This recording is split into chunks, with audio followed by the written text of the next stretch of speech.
Well, yeah, that's what we're going to do, but I thought Rick and I was talking about Rick and So I created another one. I just got to. yeah. We like stuff like that. It's fun. It's fun just because if you know the history and the pictures in there and everything are all from Chicago. And Dick Portillo came down here more than once to make sure all the restaurants were fine.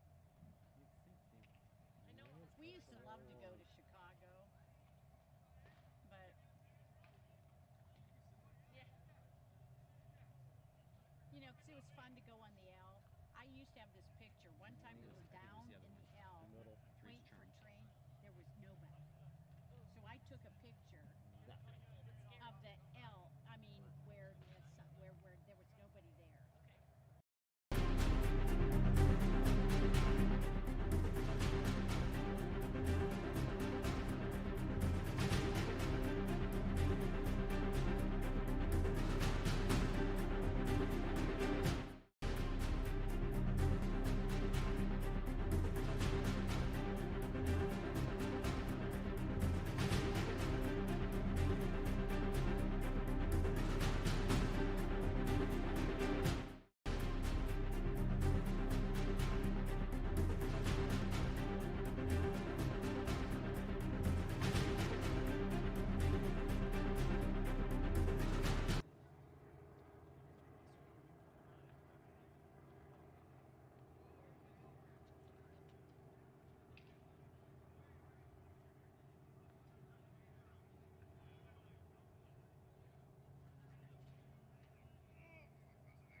And a pleasant good afternoon to you, everybody, and welcome to baseball here on APN Sports. We've got live coverage of the Columbus Pirates as they take on the West Side Bandits out of the Los Angeles, California area. And we're coming to you from Salt River Fields in Scottsdale at Talking Stick, a beautiful facility as the Pirates getting set to take on this West Side LA team. The Pirates victorious earlier today.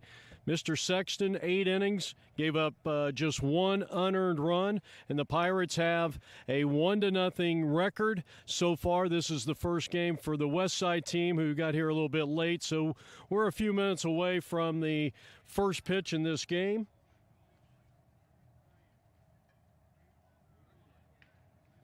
Brandon Marsonic will be the starting pitcher today for the Bucks. And obviously, Rick Fryman, the manager of this team, is hoping for more outstanding pitching. And there's a look at the manager of the Pirates. This has been one of the teams, I mean, you just cannot overlook. There's an awful lot of talent with this club, and obviously they don't know too much about this West Side team. They did play them last year and beat them. But that was 2020, and 2021 is a much different story.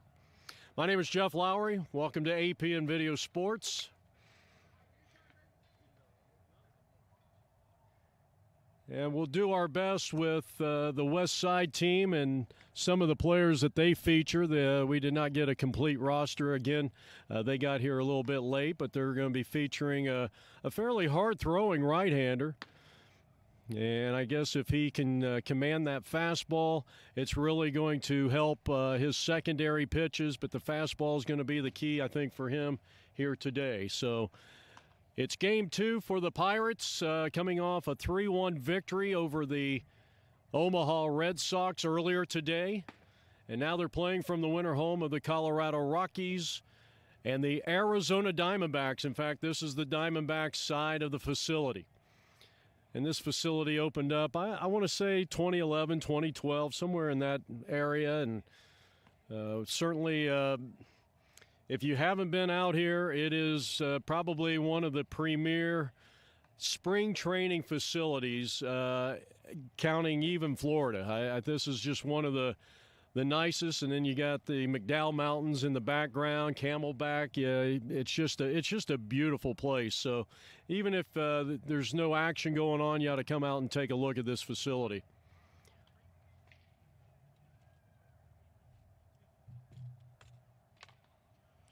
It'll be Nate Campbell to start things off, Kyle Lento and Josh Campanella.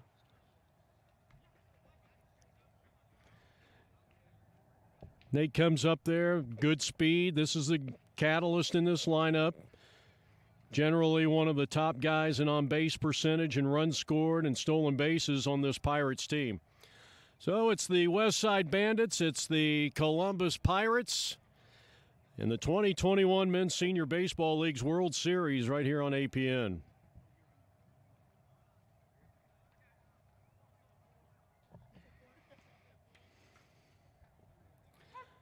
And we're ready to go. Left-handed hitter, right-handed pitcher. The first pitch is swung on and fouled off, and this game is underway.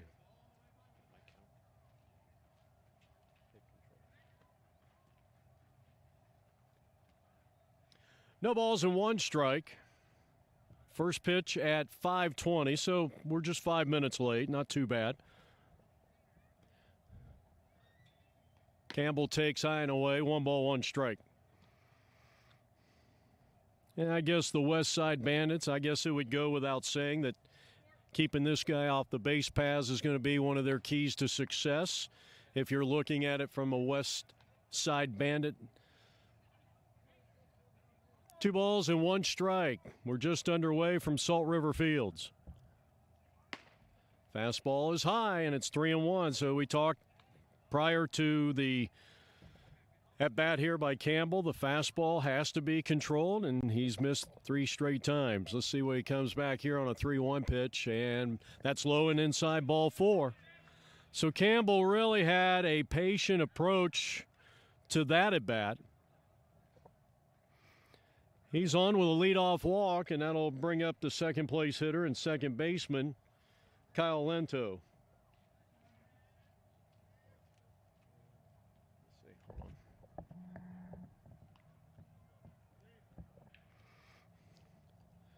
Yeah, quick throw over to first, and he's back in safely. We'll try to get some of these pickoff moves, but not a very good vantage point here from Salt River Fields. Diamondback number 6 pitch. That's out of play.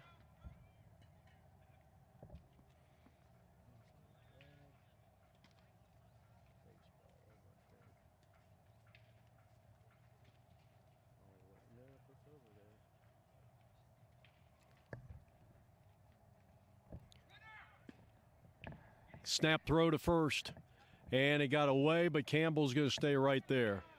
That goes into the dugout.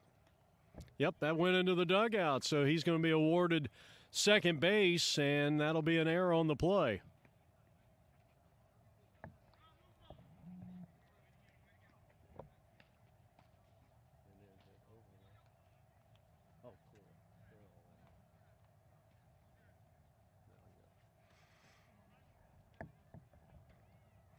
So the first runner in scoring position belongs to the Pirates.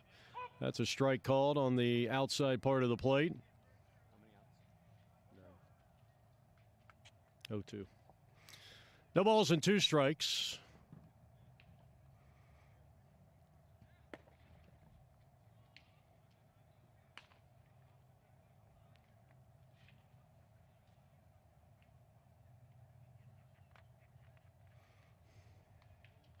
The right-hander looks in for the sign. He kicks, he deals. He missed outside with a ball.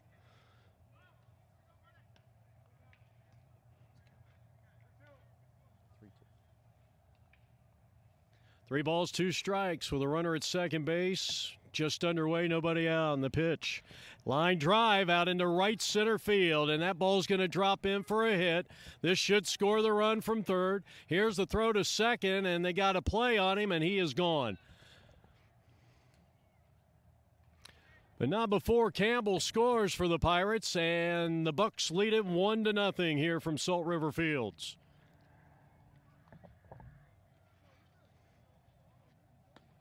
So a good throw by the West Side right fielder.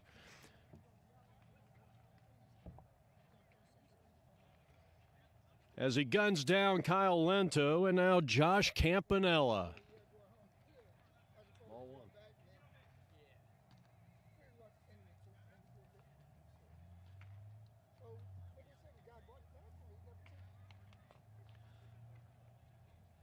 And that one in the dirt.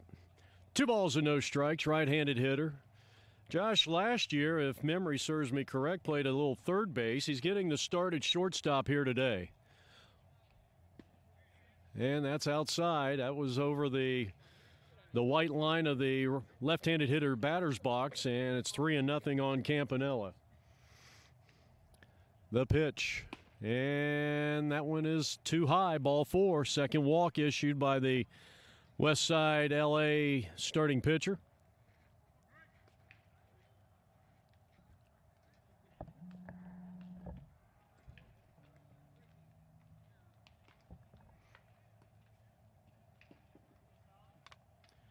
Solly Solomon will dig in from the right side for the Bucks. They lead it 1-0 here in the top of the first inning. Runner at first base is Campanella. Popped him up, a pitch that might have been a little high, and it's 0-1.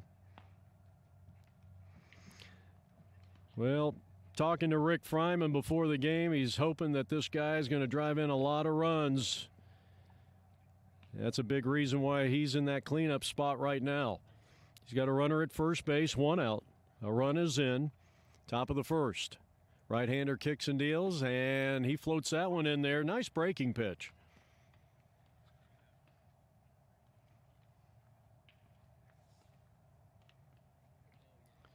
Campanella, who just drew a base on balls with a modest lead at first. And Solomon swings and did not get a piece of it. And he is going to go down on strikes for out number 2 here.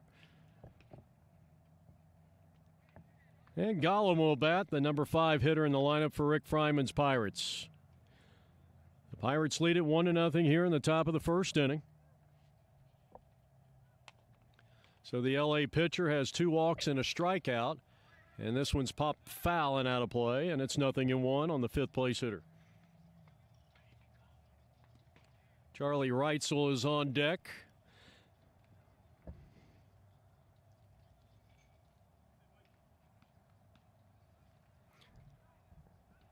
There goes the runner. And a big swing and a miss, and not really a chance to throw out Campanella. He got a great jump on that one. So he is sitting out there in scoring position for the Pirates. I'll tell you what, if I'm this pitcher right now, I'm going to stay with the high heat. Let's see if Solomon can lay off that. And he stays up high, came back with a breaking pitch.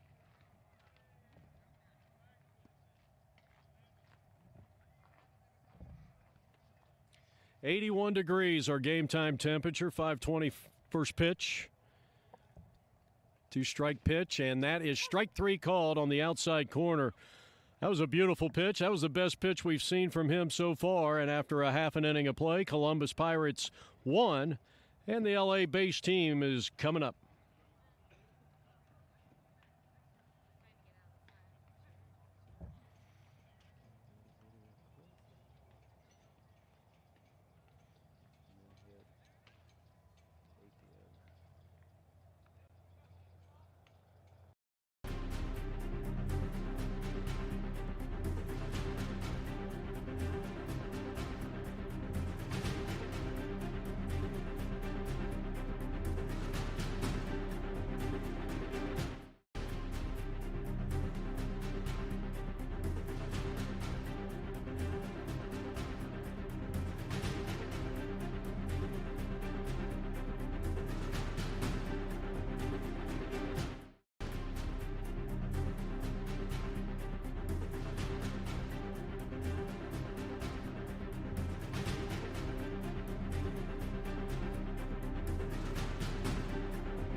Bottom half of inning number 1.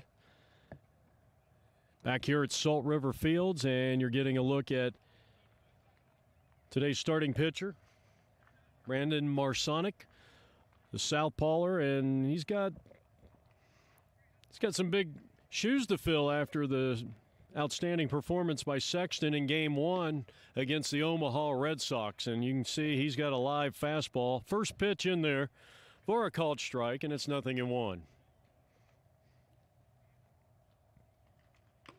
Swing and a miss. And the high cheese. And Brandon is way out in front of the first hitter that he is facing at no balls and 2 strikes. 1-0 Pirates here in the bottom of the first, and a bouncing ball, and that is a fair ball down the line. That's going to roll all the way down to the 330 marker, and that's going to be a stand-up double. So a leadoff double for Westside, and he represents the tying run. And he's actually kind of their interim manager here today. So Maury with a 2-base hit.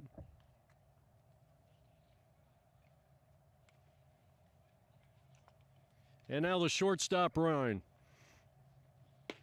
Fastball inside, ball 1. Well, he got ahead of Maury, no balls and 2 strikes, but then laid that one right down the middle, and Maury knew exactly what to do with it, and a hard smash double down the left field line. 2-0 is the count.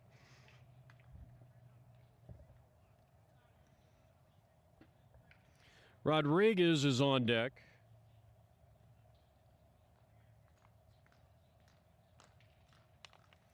Left-hander kicks and deals, and this one swung on and missed.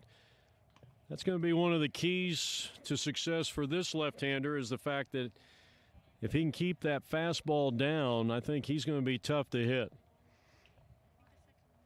Everything's been up so far. The 2-1 pitch, breaking ball, and it was down, and that was a good one. That fell right off the table. 2 balls, 2 strikes. What a beautiful night here in Scottsdale, Arizona. 81 degrees, the 2-2. Whoa.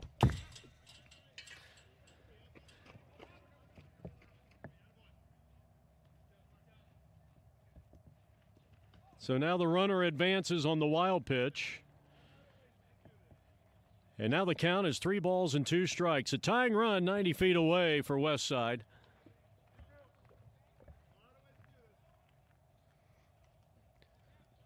The left-hander needs a strike and did not get it, ball 4. So runners are at first and third with nobody out here in the bottom half of the first inning.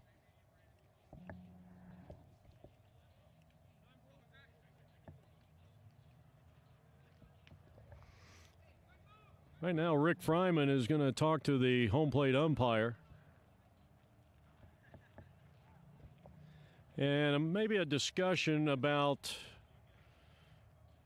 the second place hitter. As Big Rodriguez gets set to dig in here for Westside. I believe he's the catcher for the Westside Bandits. Well, I think we're going to have a little meeting of the mind here.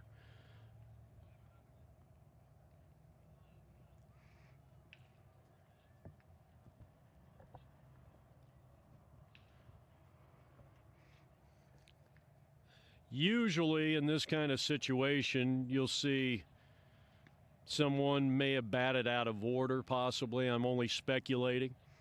Right now, the Pirates clinging to a 1-0 bottom of the first inning lead. But the Bandits have runners at first and third for the time being.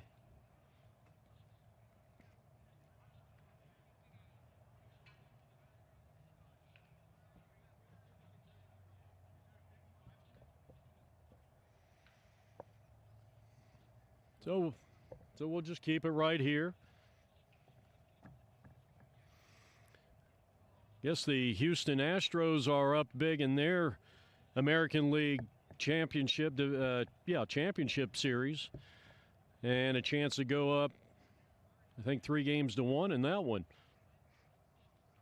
I overheard someone talking about it.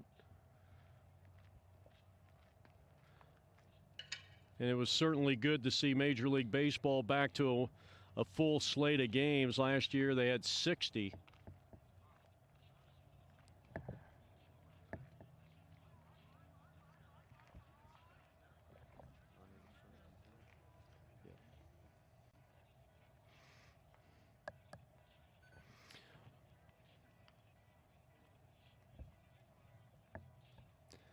Not really sure. Well, the runners are going to stay where they are. And now Rodriguez, the third place hitter, digging in.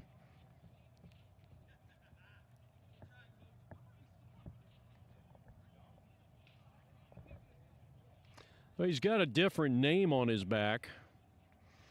But again, this LA team got here very late, and so I think we'll just concentrate on the Pirates right now. That's a fastball inside for ball one. Third place hitter up there with a chance to tie this thing up. The Pirates would probably concede the run to get at least one out, and a strike evens the count at 1-1.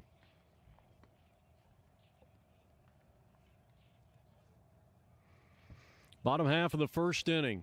Brandon delivers. Breaking ball. Past the diving third baseman. Out into left field. And that's an RBI hit. And just like that, it is a 1-1 ball game.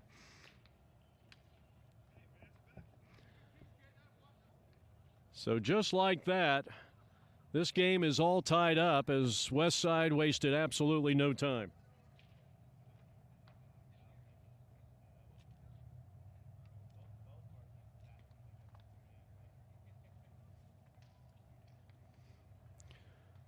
Still nobody out here in the bottom half of the first inning. And now Thomas will bat. He's the cleanup hitter.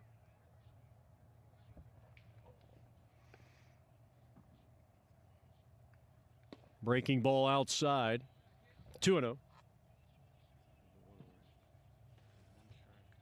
Check that, 1 ball, 1 strike. And a ground ball down the third. They'll go second one. Can they turn the double play? They do. That was impressive. 5-4 to 3. There is 2 outs here in the inning. Nice pickup by Reitzel down at the hot corner for the Bucks. So there's 2 out. Go ahead run now 90 feet away.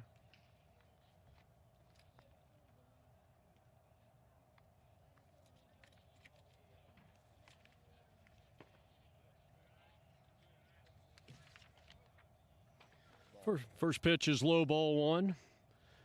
Defensively, we could give you the Pirates defense here with Green in left, Campbell center. That's a strike, evening the count at 1-1. O'Brien is in right field, the infield.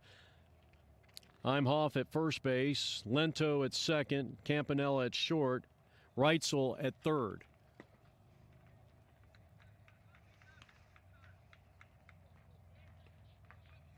And Josh Lento is doing the catching for starting pitcher Brandon Marsonic. And there's a long drive down the left field line and into the sunset, out of play. The dimensions here, this is probably about maybe one of the smallest stadiums that the Msbl uses. 330 down both lines, 357 to the power alley. And a good distance, 410, as that's a swing and a miss. Nice play by Lento. Get it over to first. Side retired.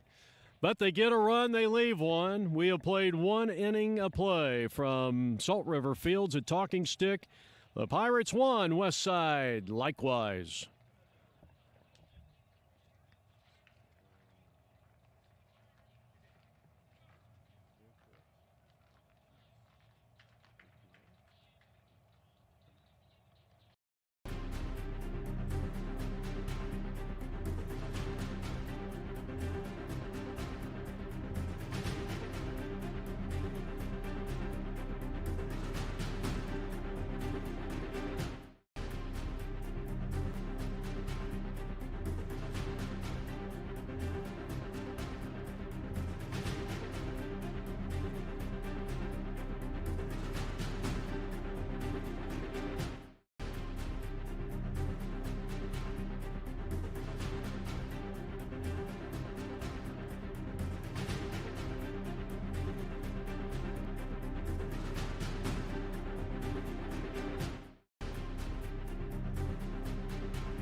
Charlie Reitzel will start things off, the slick fielding third baseman for the Pirates.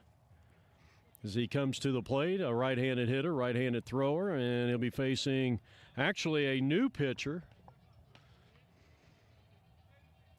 And we were not given a complete roster, so please bear with us. But I don't know if anybody from Los Angeles is actually watching this unless by mistake. As we go to the top of the second inning, and the first pitch is inside ball one. Charlie had the front end of that 5-4-3 double play. I mean, you never know how big an inning, and that double play was the first 2 outs of the inning when Westside came up with a single run to tie things up in the home half of the first inning. We're in the top of the second. Pirates trying to extend their perfect ways. They had a 3-1 win over the Omaha Red Sox, led by Rob Sexton. That's inside a ball. 80 degrees, the sun's setting here just beyond Camelback Mountain near downtown Phoenix.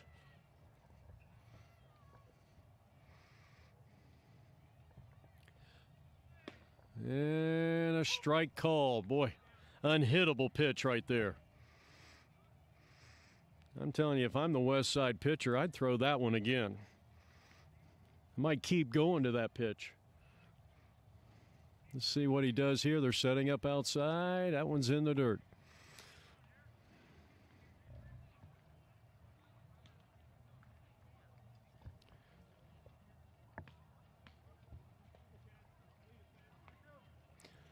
So a full count on the Pirate third baseman.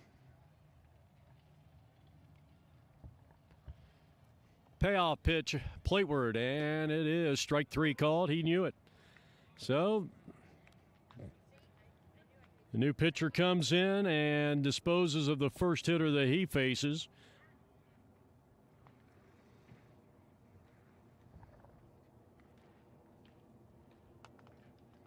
Westside has struck out 3 in a row. And now right fielder Eric O'Brien.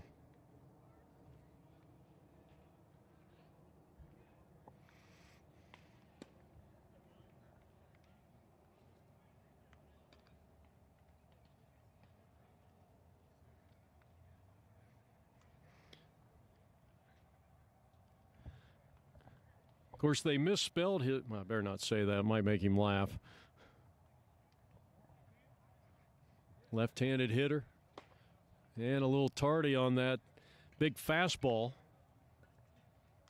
I think what Westside did is they had kind of like what they're doing in Major League Baseball, which I don't understand. You have one guy come out and pitch the first inning, and then they pull him after one, and that's kind of what Westside did here. I still haven't figured out the strategy behind that. It's been explained to me, but I still don't understand it. I think the owners just don't want to pay certain guys for making X amount of starts. They can get out of paying bonuses or something. Maybe that's part of it. So nobody on with 1 out here in the top half of inning number 2 and a 1-1 tie. Pirates at the plate. On this beautiful day in Scottsdale, Arizona. The windup and the pitch.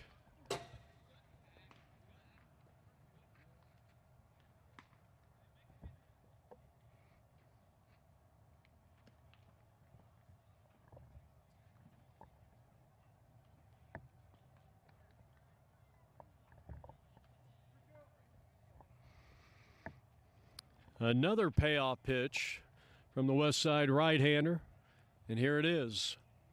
And that one's slapped towards the hole, and that is going to be flared by the shortstop, and his throw is going to be late to first. That's an infield hit. That was a good piece of hitting, no question about it. Kind of got inside out. And many times you'll take that ball to the opposite way. A 1-out single for the Pirates. And now Todd Imhoff, the first baseman. Swing and a miss. And it's 0-1.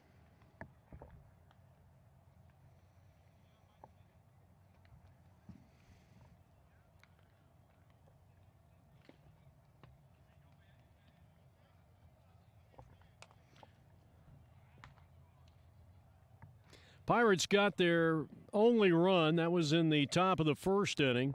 Campbell walked, moved to second on an error, and scored on an RBI single by Kyle Lento, who was later thrown out at second, trying to stretch that bad boy into a double. On an assist from the West Side right fielder.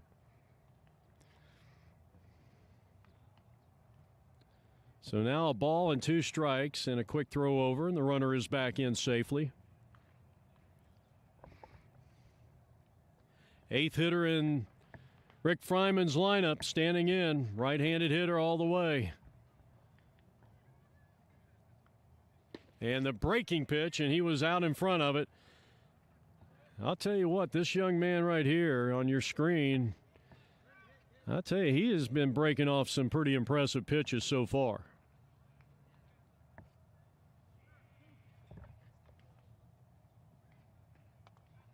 That is the 4th strikeout for West Side pitching. 2 down. And here's left fielder Nate Green.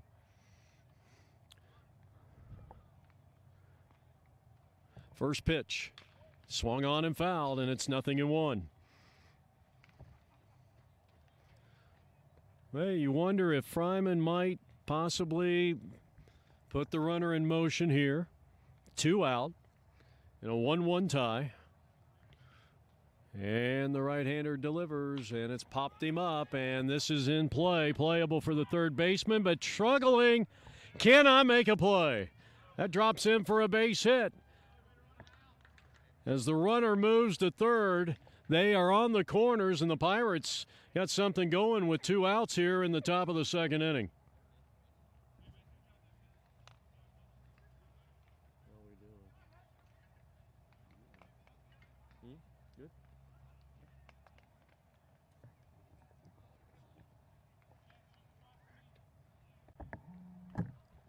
I'll bring up Nate Recht for the first time. He is the 10th hitter in the lineup for Rick Fryman. You just saw Rick down there coaching third base.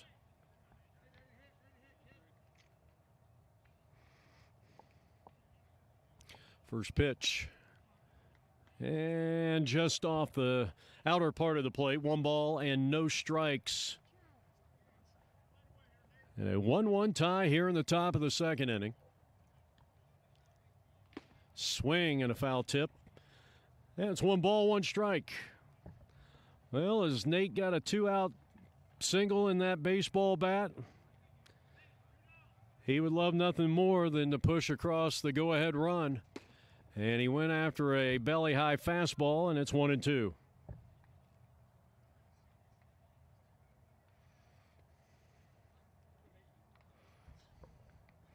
The right-hander, who has 2 strikeouts already, looking to strike out the side, gets away. Here comes the runner home. And now they throw the ball away, and fortunately for the West Side team, they were able to corral a good hustle by their third baseman.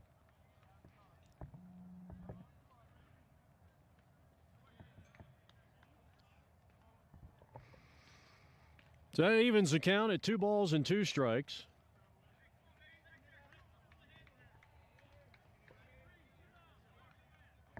If you're wondering why we've got the Yankees on the scoreboard, as that's off the plate, full count. I guess we could take that down. We didn't have a logo for the Bandits, so that was the other logo in our system.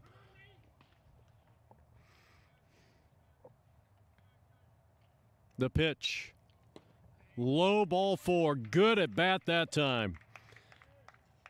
Well, he really fought off, or I should say he did a really good job in that at bat, just laying off some pretty close pitches. So now the Pirates have the bases loaded with 2 out here in the top of the 2nd, looking to push across the go-ahead run.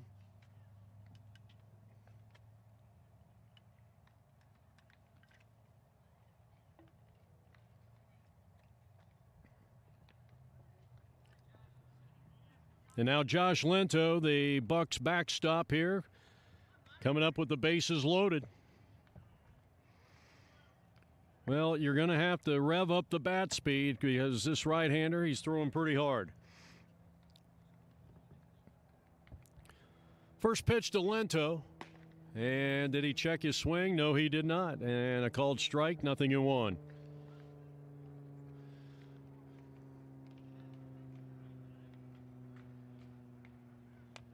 O'Brien at third, Green at second, Hecht at first. And a soft line drive to the second baseman. His only play is to first, and that is that here in the top of the second. No runs, 3 left.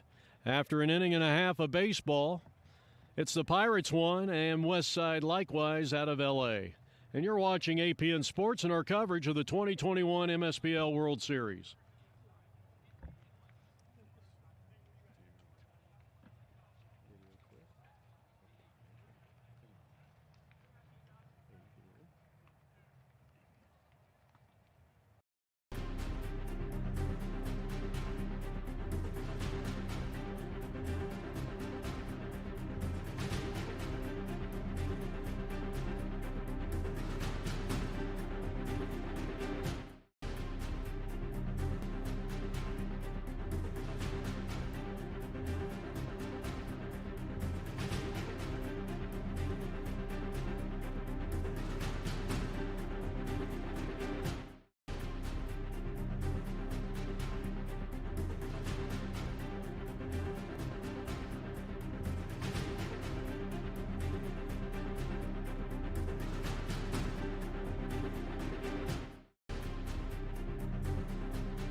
Zoom in on him, maybe. Well, I am limited.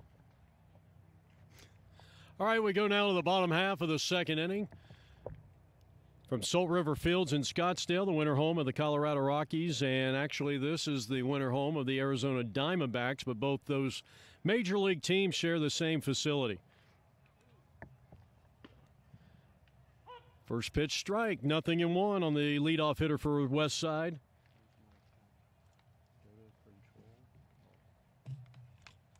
Hold on. Oh, and that got him. Got a hit by pitch.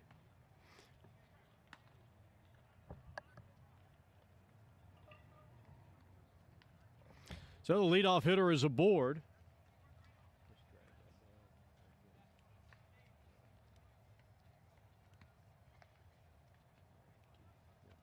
Runner at first. Runner at first after the leadoff batter gets hit by the pitch. And now Salcedo. First time up, and that one is way inside, ball one.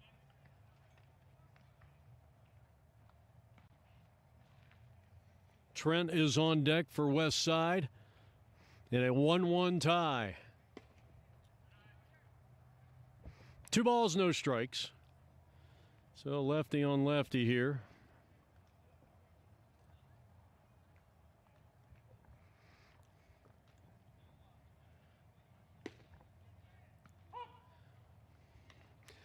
Got that pitch over for a called strike. 2 balls, 1 strike.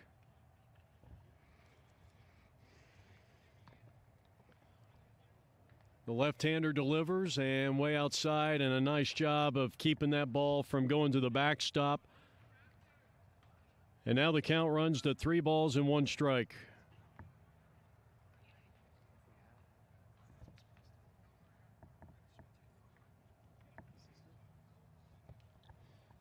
Three one. Nope, we're going to throw over to first.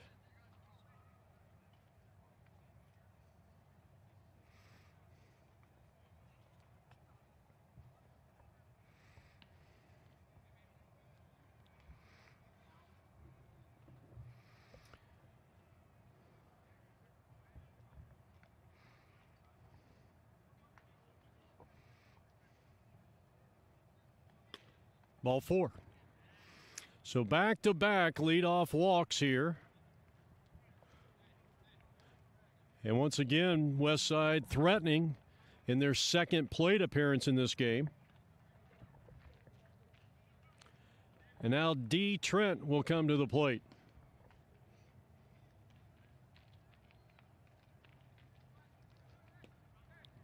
So a hit batsman and a walk. And Westside is off and running here in the home half of the second inning, and the first pitch is just low, ball 1. Well, we got games at all 4 of these fields here on the Arizona Diamondbacks side. Here's a line shot out into center field, a long run. What a catch out there in center field. And the throw to second, that's a double play. Well, if you're scoring at home, that goes 8-6. What a play by Campbell out in center field. They double off the runner at second, and now 2 down, a runner at first base. So there's 2 down in the inning with a runner at first base. So Trent lines out into an 8-6 double play, and that could be our Marucci big play of the day. That ball's going to get away from the catcher.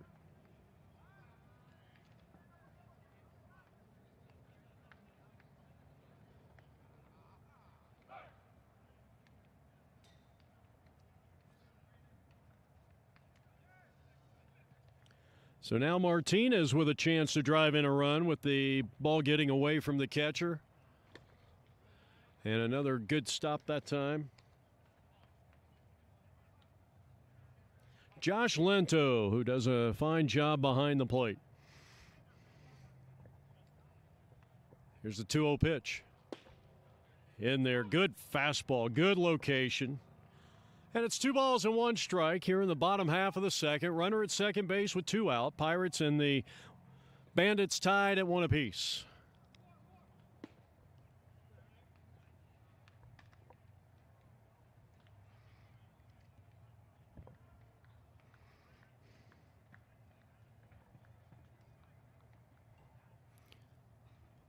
Marsonic missed low, ball 4. So he has issued 3 free passes to the West Side lineup here in this inning. He hit the first batter of the inning and now has issued 2 walks. And thank goodness for the Pirates, they got that 8-6 double play on that sprawling catch out in center field by Nate Campbell. Strike called on the inside corner, and it's 0-1. Yep. No balls and 1 strike. Maganza at the plate, and he takes a knee-high fastball for strike 2, and I don't know if he liked the call or not, or just thought that was a great pitch, one of the 2. So it's no balls and 2 strikes. Runner at second base in a 1-1 tie, and he's going, and he's going to steal third easily. Had a great jump on the left-hander. He was halfway to third base before that pitch got to home plate. 2-2. He missed outside.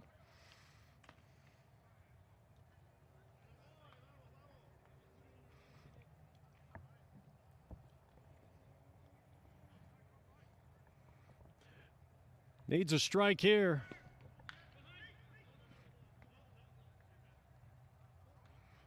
And now you got a full count on the hitter.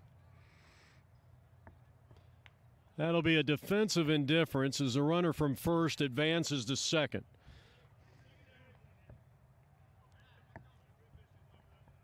And now a big 3-2 pitch. And that one is in the dirt. Lento, another great stop. And he has walked 3 and hit a batter here in the second.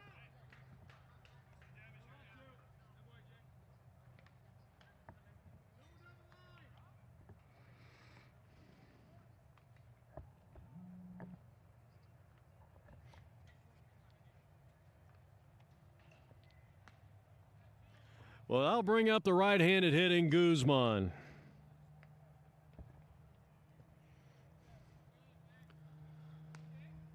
He takes a strike on the outside corner, a quality pitch, 0-1.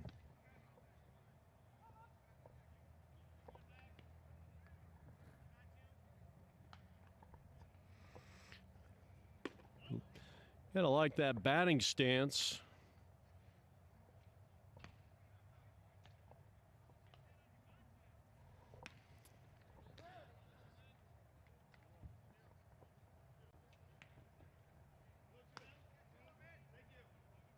No balls and 2 strikes. We are in the bottom half of inning number 2. You got runners at first, second, and third. And he hit him. May have tried to overthrow that pitch just a bit. And that is going to allow the go-ahead run to score for West Side. And they now lead it 2-1.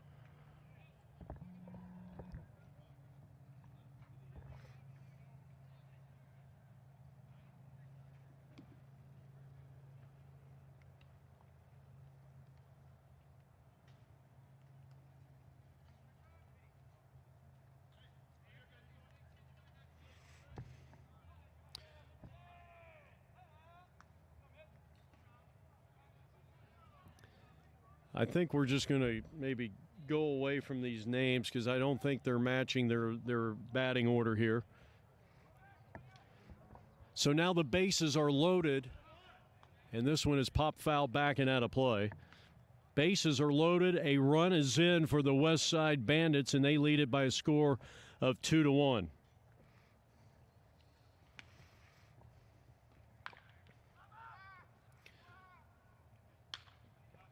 And another foul straight back. So Brandon getting out in front of the hitter, and something that he has not done too well in this second inning.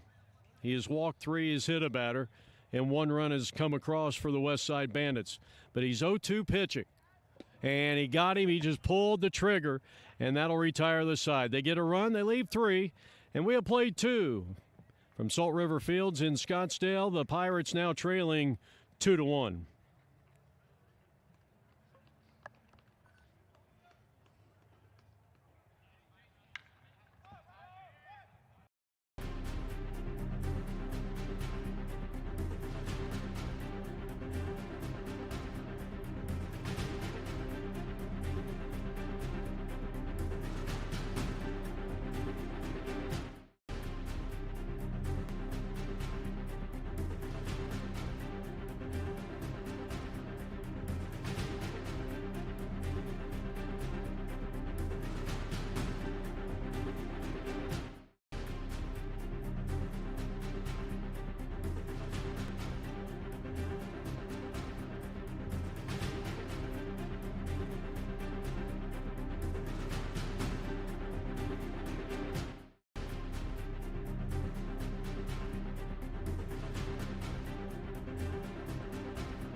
the first time in this game, the Pirates find themselves in a deficit. Much like our government.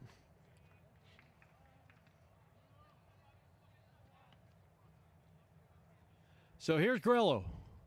And a swing and a foul straight back, and nothing in one to count on the final hitter in the Pirates lineup. We'll go back to the top of the order in Campbell, who truly had our Marucci big play of the day. That inning in the first, that 8-6, or in the second, that 8-6 double play. Swing and a miss. Pretty good movement from this right-handed pitcher. That thing is tailing in on the right-handed hitter. And the next pitch, and strike three called. He got him. Good morning, good afternoon, good night. Well, that is 5 strikeouts now. We go back to the top of the order in Campbell, who scored the only run for the Pirates back in the first.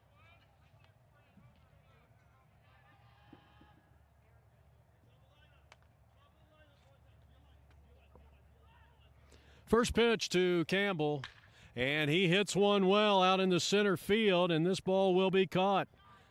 Good range out there. And just like that, there's 2 down.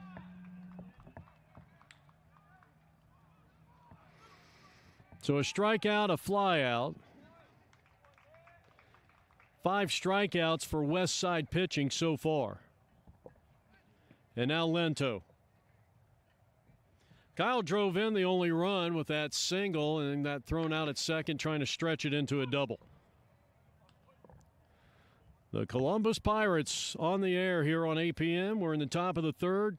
West Side in the light-colored uniforms in the field lead it 2-1. Change up high, 1-1.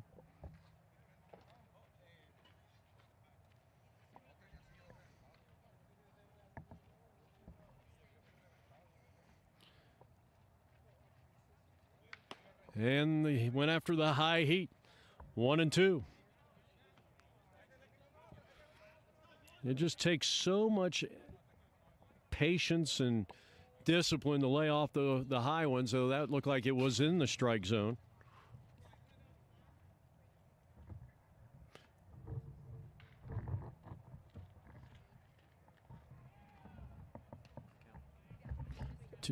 One ball, 2 strikes.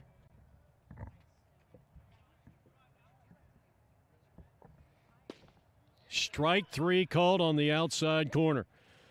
Boy, they are starting to rack them up. And at the end of 2.5, 7 Ks in total for West Side, and they lead 2-1.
All right, bottom half of the third inning here. The Pirates trailing it by a score of 2-1.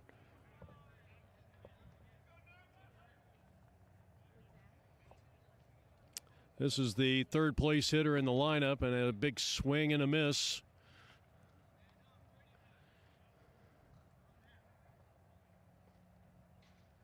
He had a base hit, drove in their first run of the game back in the first inning. West Side out of L.A. leading it by a score of 2-1. And a high pop-up straight up. And who wants it? It's the first baseman. He can't get it. You know, one of the observations I've had so far in the first 4 days of this tournament that a lot of players, and it's just not Imhoff, but a lot of the other games that we have covered, a lot of times players are having trouble picking up the ball. And you would think at night it would be a little bit easier. You don't have that high sun. Thomas hit into that big 5-4-3 double play. That was a big one. And he lines one to left field, and that's going to be a base hit. So the first two have reached here. Now the ball gets thrown away, and the pitcher backing up. And fortunately for the Pirates, that did not go into the dugout. So I guess back-to-back hits.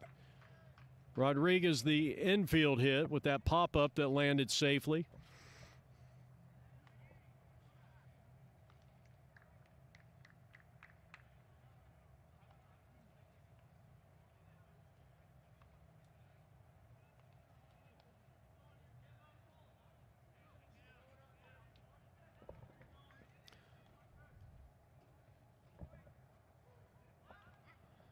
Squaring to bunt, taking low, ball one.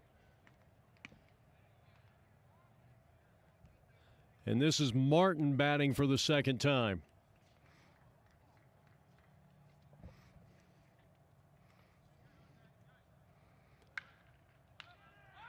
Brandon delivers in the dirt. Another outstanding play by Lento behind home plate. Count evens at 1-1 strike. Home half of the third inning, and every inning the West Side team has had at least 2 runners on base with nobody out. And there goes the runners, and there's going to be no throw. So a double steal by the West Side Bandits, and that worked to perfection.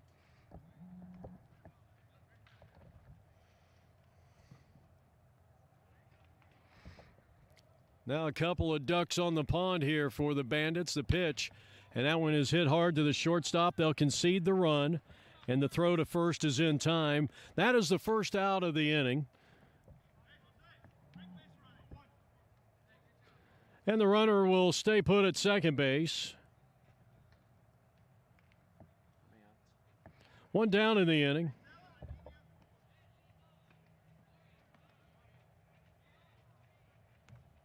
And here's Allen. Runner at second. One man out, in the first pitch, a called strike. Belt high fastball, inner half. So credit Martin with an RBI on the 6-3 putout. That one got away, and it's 1-1. I mean, Josh Lento has probably saved maybe a half a dozen wild pitches so far. Doing a great job behind home plate. The 1-1 pitch. There's a runner dancing off second, and that's in there, strike 2 call. 1 ball, 2 strikes. Marsonic trying to work out of this inning, 3-1 in favor of West Side, and they have scored single runs in each of the first 3. And the 2-strike pitch. Way outside. 2 balls, 2 strikes.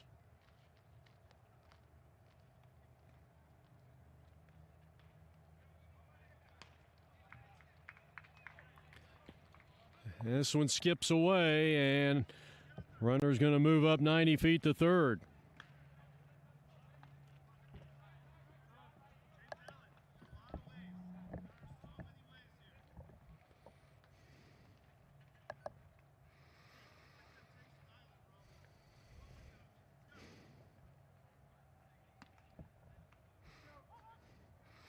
So after getting ahead 0-2, he has run the count full. The 3-2 pitch with a runner at third, and it's high and away, ball 4.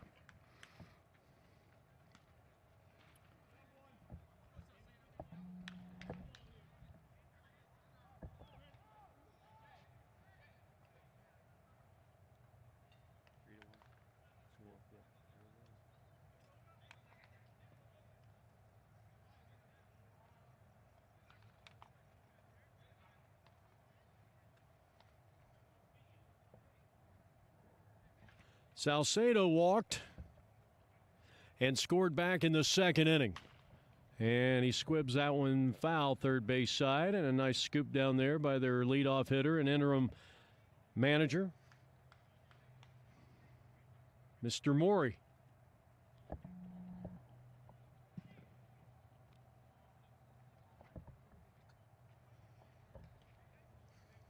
Runners at first and second, 1 out. Big swing and a miss, and it's 0-2. He was trying to put one out of here. He's trying to put that out on the reservation here. 2 strikes, lefty versus lefty. He's got to get a strike here, and he got it. He just blew it by him, and a good fastball high and away.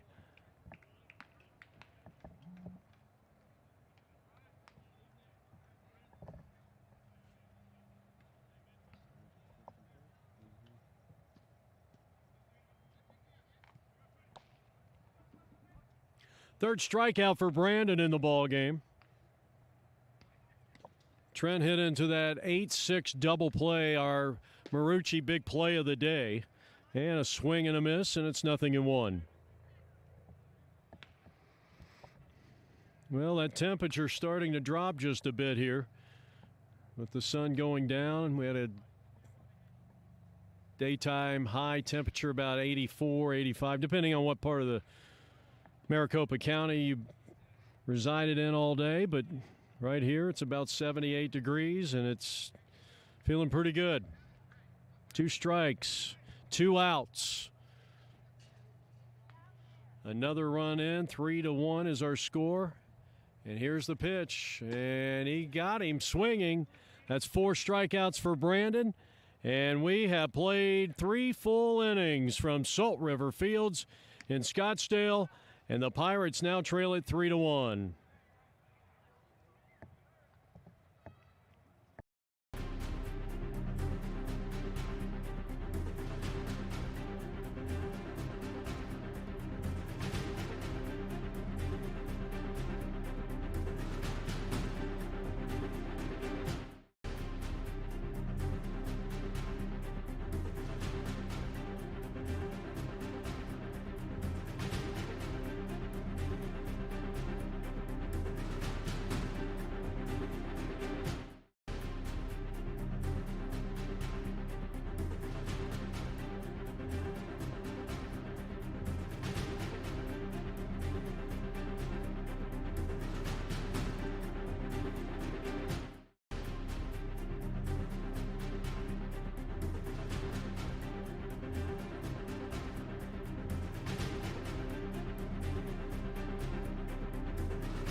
All right, Jeff Lowry back here from Salt River Fields in Scottsdale. Campanella will start things off.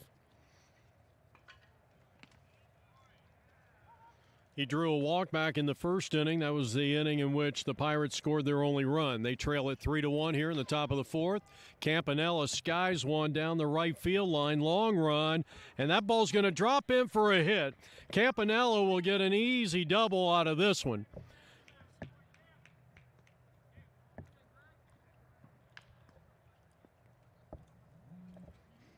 So a good start when you're down by 2.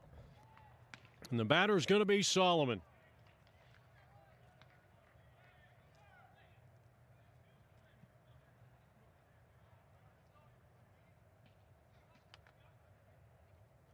That is the 4th hit of the day for the Pirates.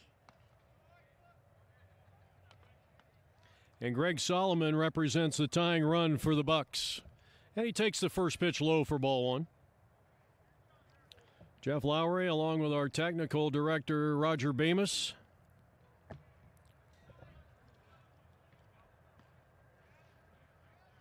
One-0 pitch.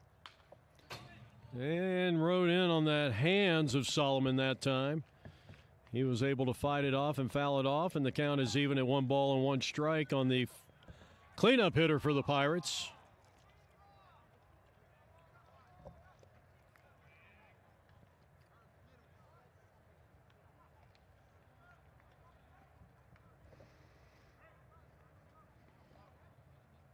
West side right-hander ready for the next pitch. And that's a swing and a high, deep drive to left, but it's going to stay in the ballpark. So Solomon almost got that one. He hit that one a ton, but just got under it a little bit. And just a loud out to left field. Runner in Campanella stays at second base.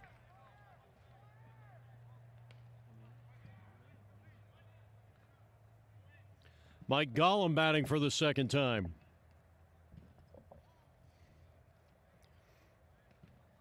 I thought when it left the bat, it had a chance to get out of here. There's really virtually no breeze, no wind at all. Gollum swings and he misses at a pitch that looked like it had good movement down and inside.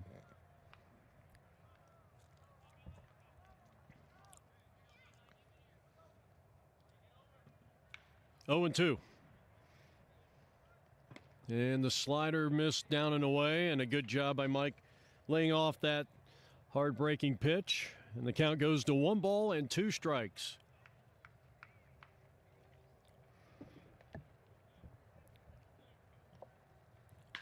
And this ball is lifted in the air to center field. And it's going to be caught out there for out number 2.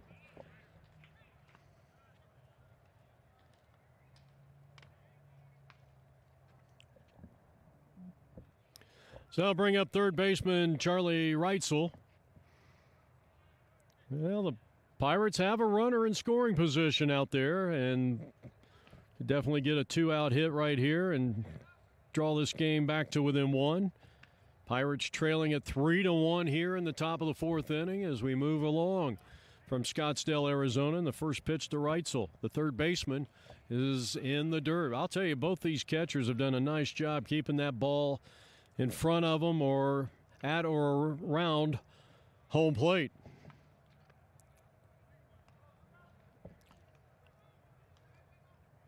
One ball and no strikes to the third baseman.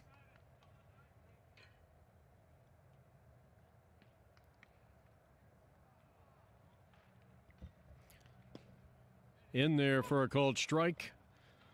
1 ball, 1 strike on Reitzel.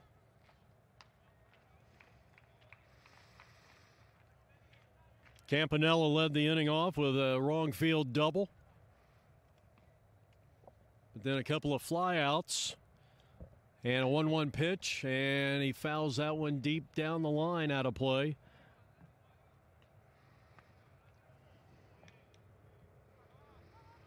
Well, the second pitcher used here by West Side, and if you're wondering why I'm not giving all the names, it's because we did get an incomplete lineup as the 1-2 pitch coming up here to Reitzel, but he's thrown hard, and he has been overpowering at times for the Pirates. And that's just under the knees. Good eye by Charlie.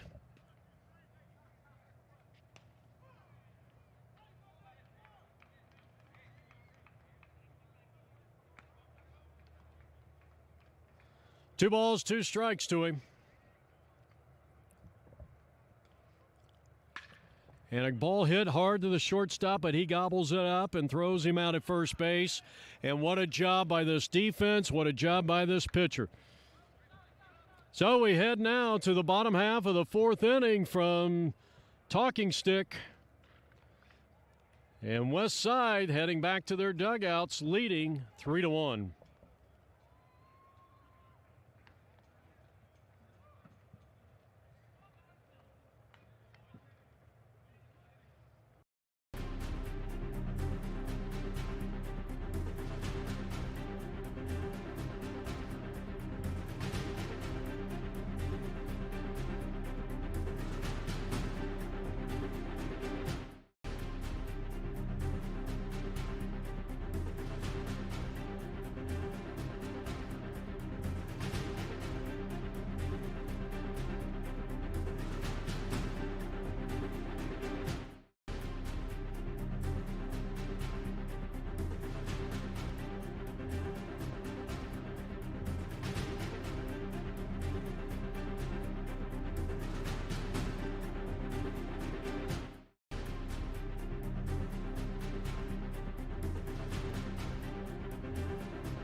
We head now to the home half of the fourth inning here, back here at Salt River Fields in Scottsdale, and a called strike. Fourth inning of work for Brandon Marsonic, the left-hander.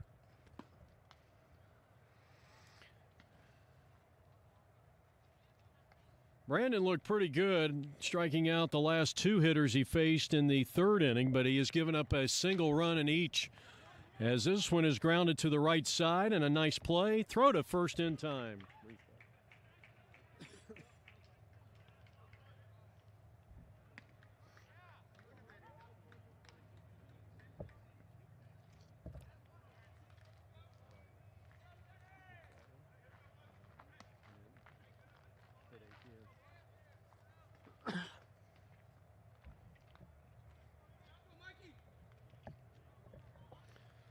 Nice play right here.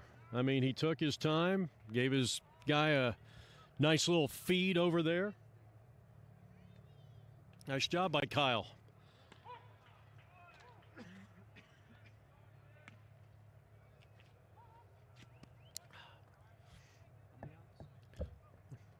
One down.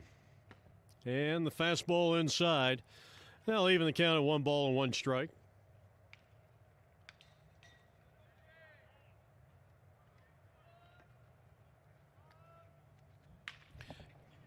Just foul, third base side. 1-2 is the count.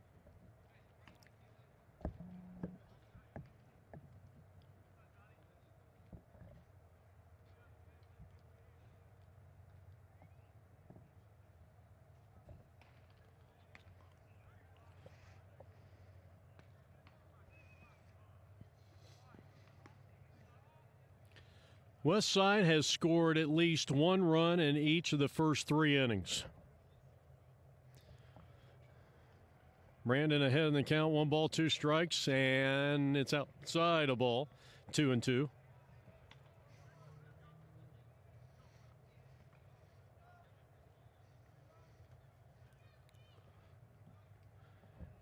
The 2-2.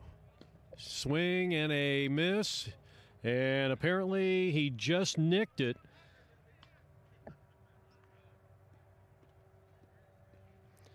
So another 2-ball, 2-strike count as West Side leads it 3-1 here in the home half of the 4th inning.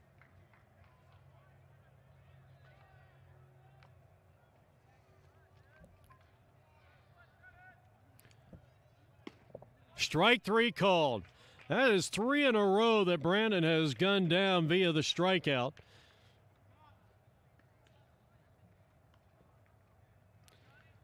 So with 2 down here in the bottom half of the inning.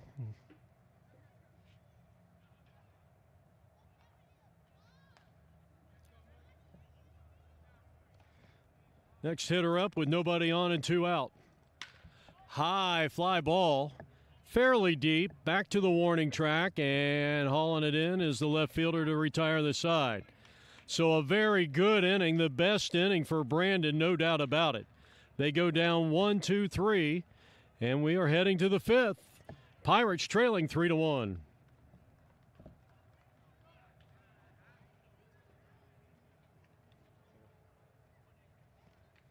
Break.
Top half of the 5th inning, Pirates got their work cut out for them as they trail it by a score of 3-1 here. First pitch outside, ball 1. O'Brien will start things off for the Columbus Pirates. Had a base hit, his first and only time up. 4th inning of work for this reliever that came in after 1 inning of pitching.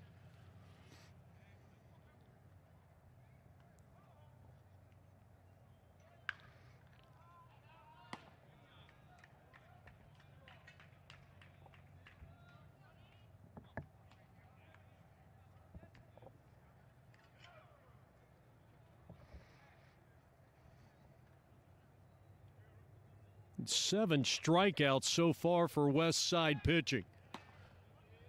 And a fastball that had a little extra giddy up, no doubt about that.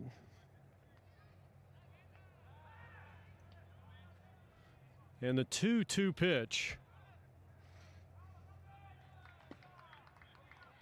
Or check that, the 3-1 is now over, 3 balls, 2 strikes.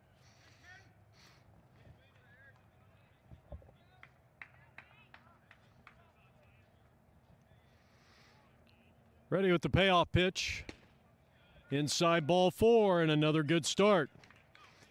Let's see if the Pirates can parlay that leadoff walk into a couple of runs here. Now the first baseman, Imhoff.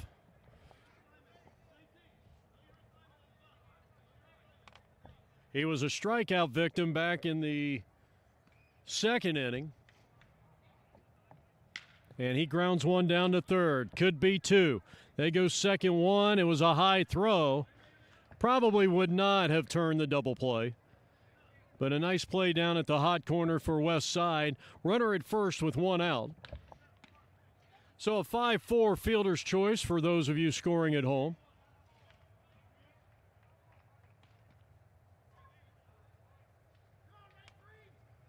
And the left-handed hitting Nate Green. Nate has one of the 4 Pirate hits here tonight. That's a swing and a foul, nothing in one.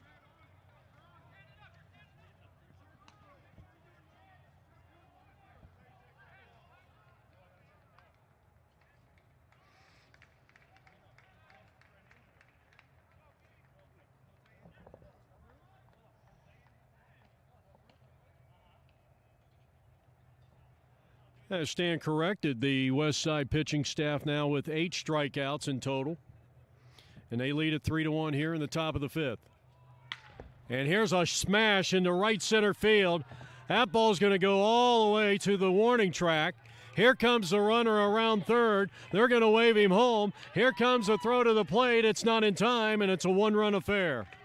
Pirates trail as Imhoff scores on a long double to right center field by Green, and it's 3-2. West Side leading by 1.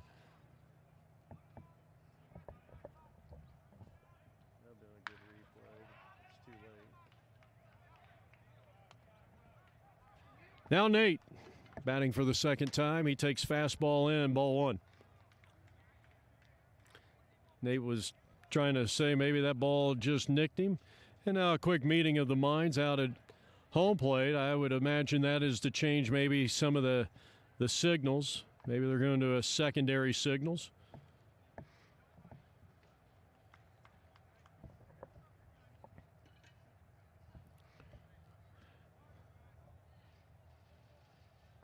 He walked his first time up, and he comes up empty-handed, 1-1. 1 out and a runner at second base. We're in the top of the 5th inning. It is now West Side 3, the Columbus Pirates 2.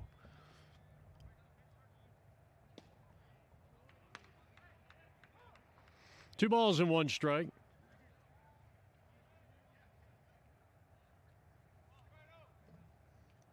Top of the 5th inning. See if the Pirates can break through against this tough pitcher. They've already driven in 1 in this inning.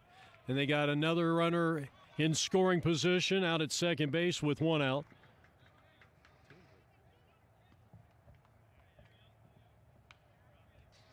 Two balls, 2 strikes, 1 out.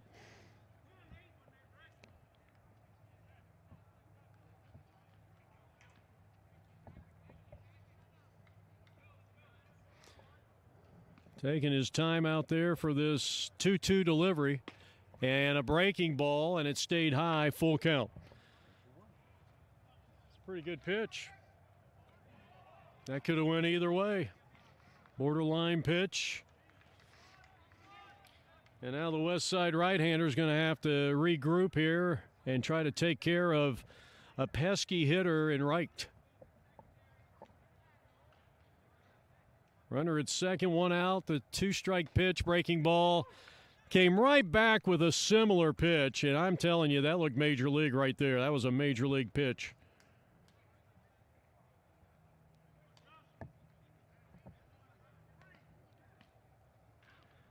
Now, Josh Lento, the fine catcher. Both catchers here tonight are doing a yeoman's job, no doubt about it.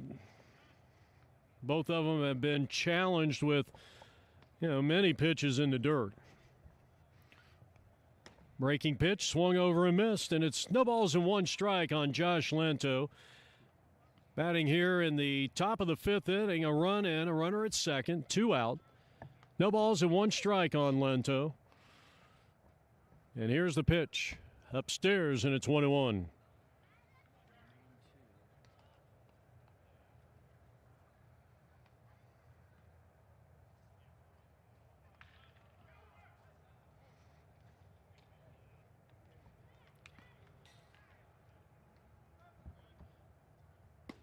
Too high.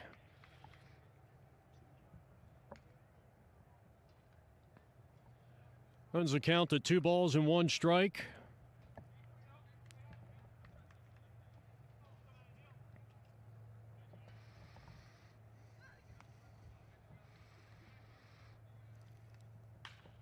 Out of play. Good job. 2 balls, 2 strikes, 2 outs.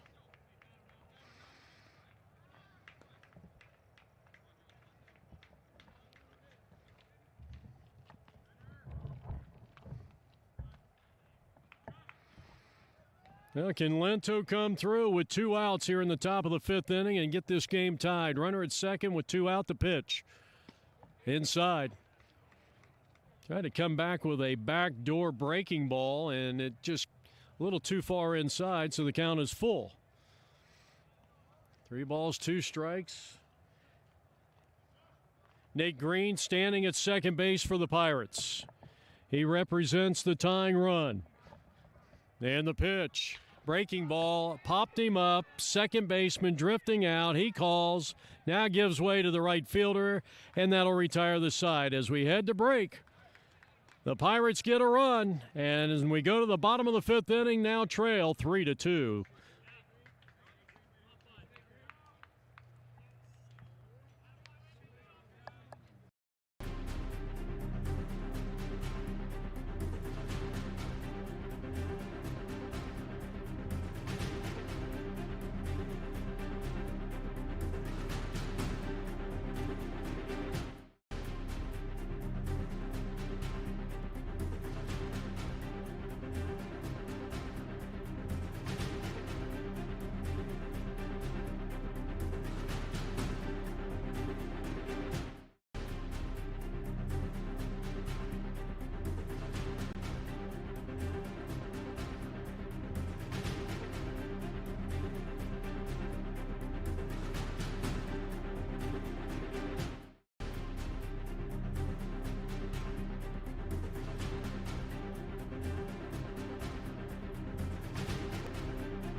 All right, we head now to the home half of inning number 5. The Pirates picking up a run in that top half of the inning and now trail it 3-2 as this LA-based team comes to the plate here in the bottom half of the 5th inning. Brandon Marsonic back out there for his 5th inning of work, and he's starting to pick up some momentum on the mound.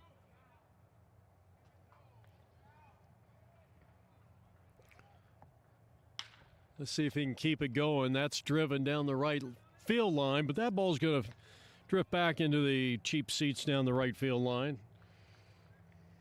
Jeff Lowry with you, APM Video. Our website is apmvideo.com. Well, if you're interested in reserving a game of the 2021 Msbl World Series, go to apmvideo.com for more. Arizona's leader in sports video coverage. We don't normally do a live broadcast from this vantage point, but we really didn't have much of a choice. We thought we had a position up here at the crow's nest, but there has been, these trees have grown so much over the last couple of years. We no longer had a good clean line of sight as that one is fouled straight back. Another 2-strike count coming up to the big 50 here.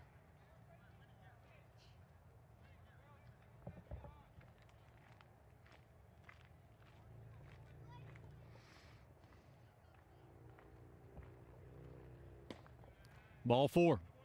Walks have really come back to haunt, and to be quite honest, I mean, for as many walks as Brandon has issued in this game, to give up 3 runs in just 4+ innings is pretty good. There's a good look at Brandon. I mean, at times he is looking great out there, no doubt about it. And here's a long blast way back, deep left center field. That ball's hit a ton. It's off the base of the fence. This is going to score the run to make it 4-2. Campanella on the relay, and he's going to be in safe sliding. A long double to left field. And Westside regains the 2-run lead at 4-2. Boy, he hit it well.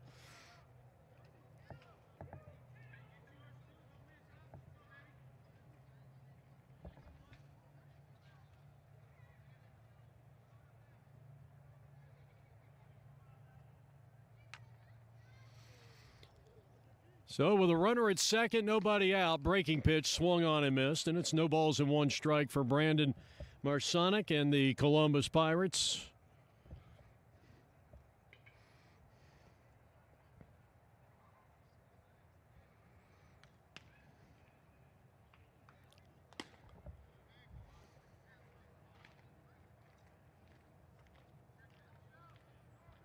Thomas, who hit into the double play, that 5-4-3 double play that was so vital for the Pirates to get out of that first inning with just giving up 1 run.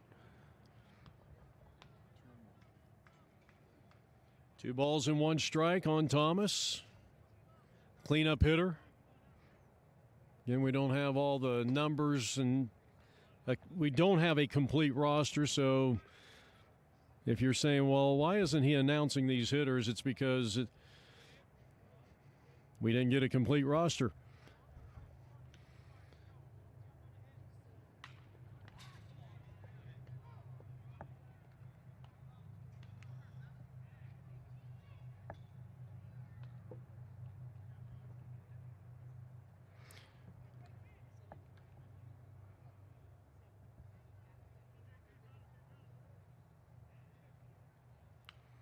Two-strike pitch in the dirt. And that's going to be ball 4.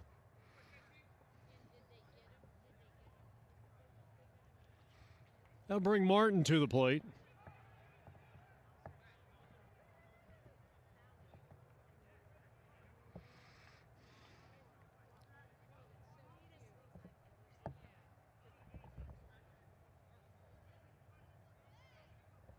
Martin drove in a run in the 3rd inning with a ground ball to shortstop and a runner at third base, less than 2 outs.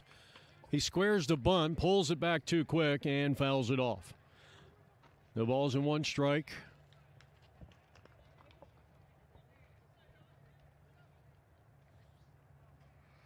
Bottom half of the 5th inning, a long RBI double by Rodriguez. He's standing at second base here for Westside. Oh, now they got him in a rundown, and he thinks it was a balk called. The tag is going to be made. He is out, and it was not a balk.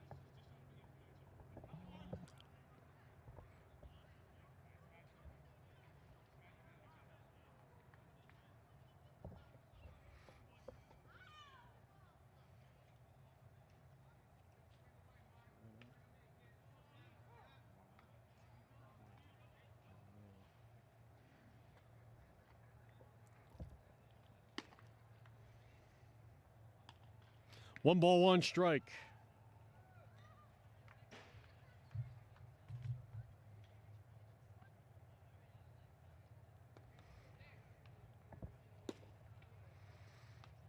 Well, he just keeps missing it, and I don't know. It's a little hard to tell if that's a slider.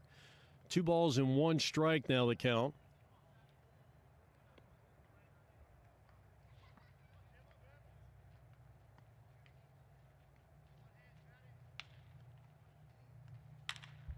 Ground ball shortstop.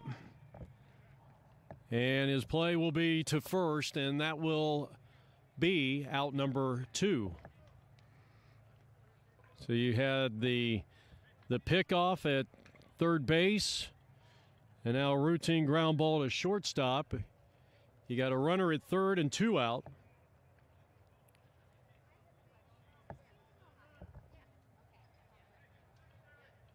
And here is Allen.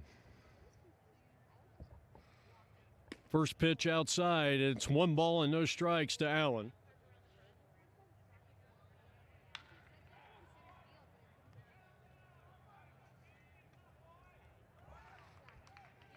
Fastball, good pitch. Catches the inside corner. And that will even the count at 1 ball, 1 strike, 2 out. You got a runner at third, 4-2 west side here in the bottom of the 5th. And a wild pitch, and let's see if that will score the run, and it will. And it's 5-2.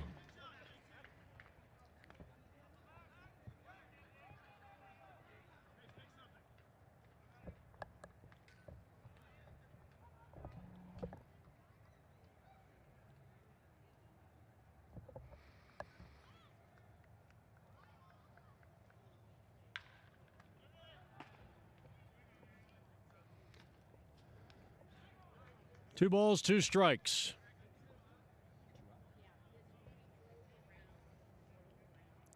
Allen has been on base both times, and he swings and drills one down to third. That might be worthy of a replay. Throw to first in time to retire the side. But they pick up 2 more runs, and we are heading now to the 6th inning of play. Pirates got their work cut out for them as they trail 5-2 here on APN Video Sports.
All right, Jeff Lowry back here from Salt River Fields in Scottsdale.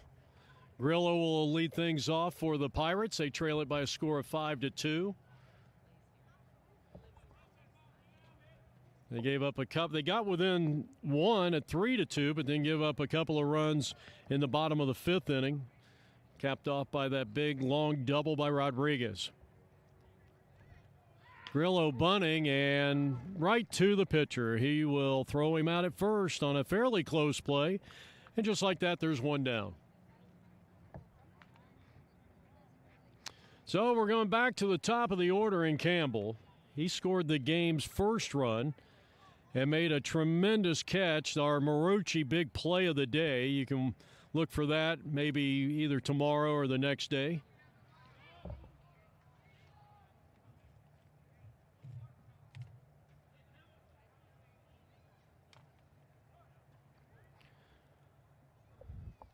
McGann's first pitch to Campbell is taken high and away, ball one. Campbell walked and scored. He struck out his last time up. That's high. 2 balls, no strikes here in the top of the 6th inning. Pirates need some runs. They trail at 5-2.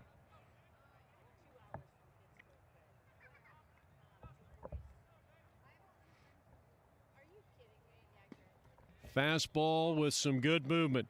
Looked like it was starting inside and maybe out of the strike zone, but then kind of swayed its way over the inner part of the plate.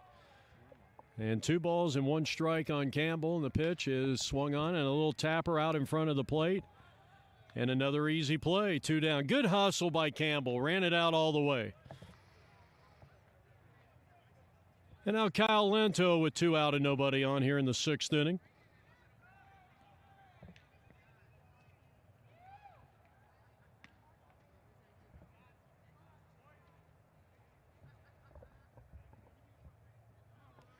Eight strikeouts in total for West Side pitching so far. Maganza delivers, and it's upstairs. I said Maganza.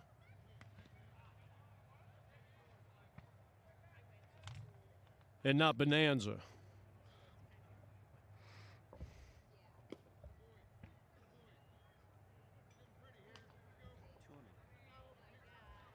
Two balls and no strikes with 2 out and nobody on. If you keep hearing what sounds like a batted ball, it's because there's 3 other games being played behind us and to our side here. Fastball high, 3-0.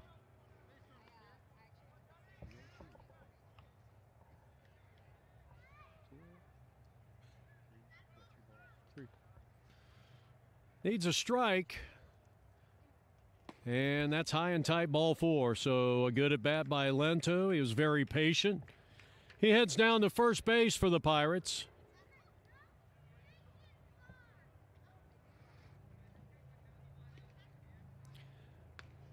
Campanella has had a good day at the plate so far. He has walked, he has doubled. I bet they would love to see him go yard right here. That is inside, ball 1. I think the Pirates right now would take maybe an extra base hit, at least get another run in and get close. Down 5-2 here in the top of the 6th inning. Out of play.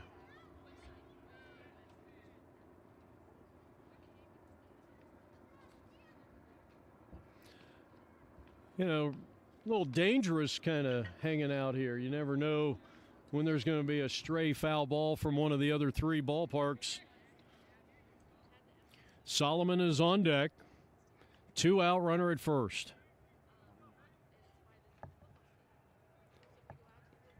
Campanella 1 ball and 1 strike. Maganza delivers, and that one is high and tight, and it's 2 balls, 1 strike. Don't think he's related to the Hall of Famer, Roy Campanella.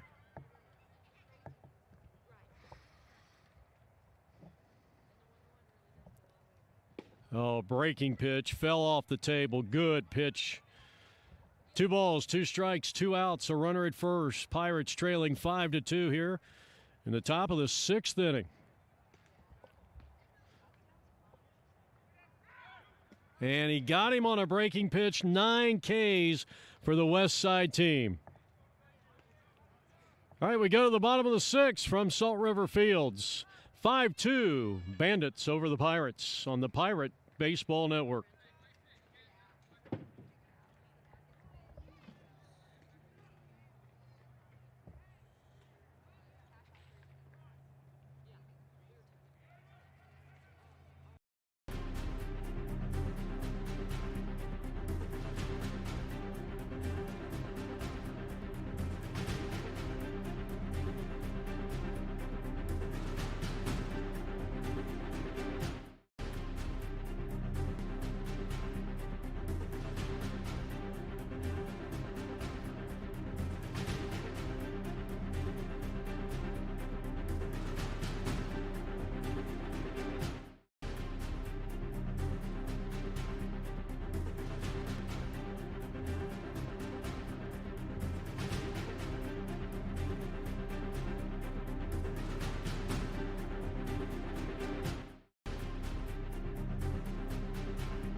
First pitch called strike. This has been a good battle between these two guys here today as we go to the bottom of the 6th inning. The Pirates trailing west side of Los Angeles, California, 5-2.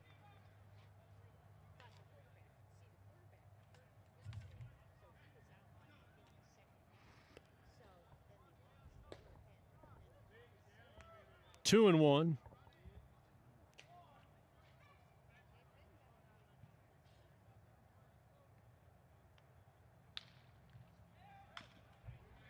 And the count is even, 2 balls and 2 strikes on the left-handed hitter.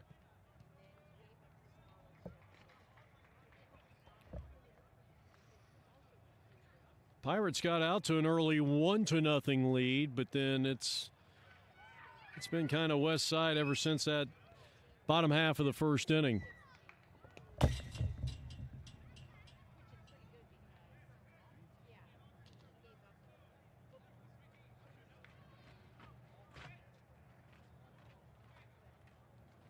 Salcedo, Trent, and Martinez as we try to figure out their lineup. First 3 here for the west side team. Ball 4. Another walk. And I think Brandon would be the first to tell you he has done that way too often in this game. But, hey, he's still out there in the bottom half of the 6th inning, and his team is still very much alive in it. They just got to get the offense going. Second game played today. The Pirates come in with a record of 1-0 with a 3-1 victory over the Red Sox. Fastball is high, ball 1.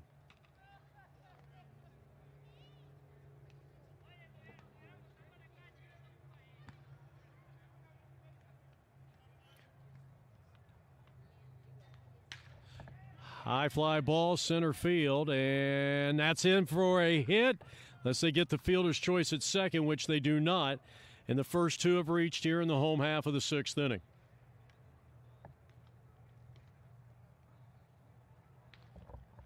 First and second, nobody out.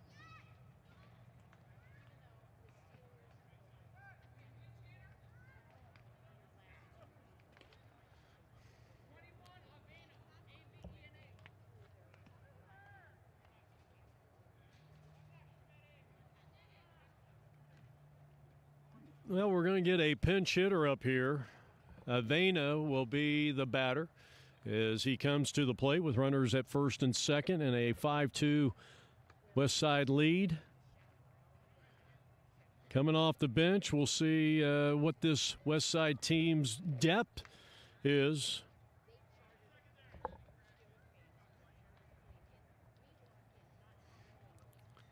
Lefty versus lefty, and the first pitch is in the dirt, and there's Lento again, getting the job done. No balls. 1 ball, no strikes.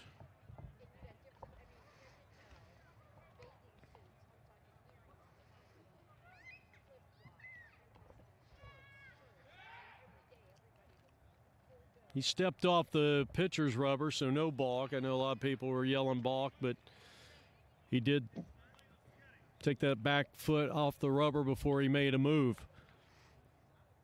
1 ball, no strikes, and it's low and away, 2-0.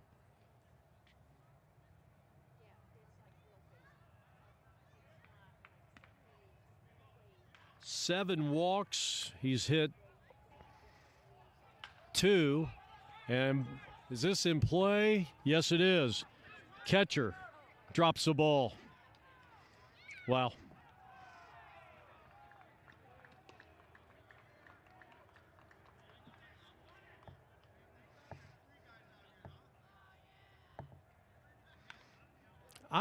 You might call me crazy.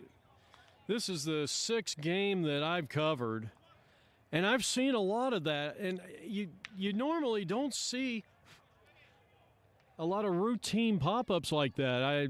Maybe, I don't know, maybe the air's got the 19. That's a strike. 2-2 the count on the left-handed hitter. I think you almost have to come right after this guy. These walks are really setting this Pirate team back. It could be a lot worse. And a chopping ball down to first. He's going to go to second. He got one there and will not throw the relay to first. They're on the corners.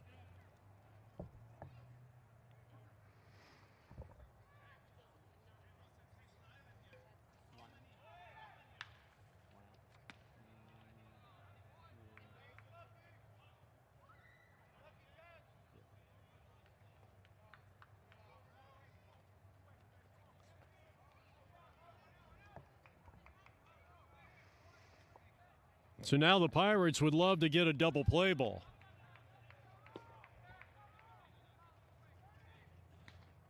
Nice job by LaPera down there at first base.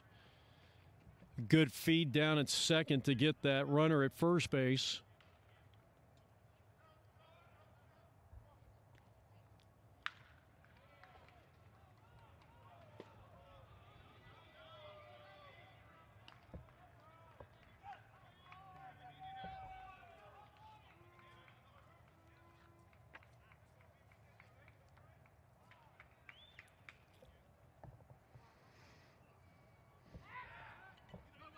He throws it away, and this is going to allow the sixth run of the game to score for West Side, and they lead 6-2. So that is an error. That's the second error of the inning committed by the Bucks.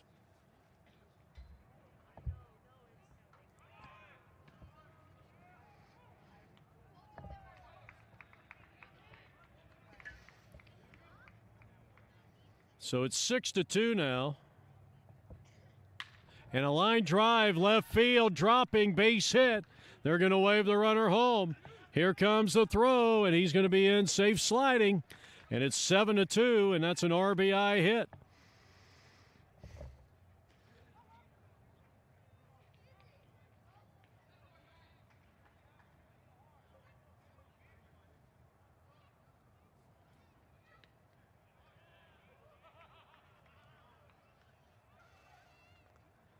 Well, we're going to get a pitching change here. And Solomon is going to come on, and the right-hander will take over for Brandon, who goes 5 1/3 inning and will give way to their cleanup hitter, Greg Solomon.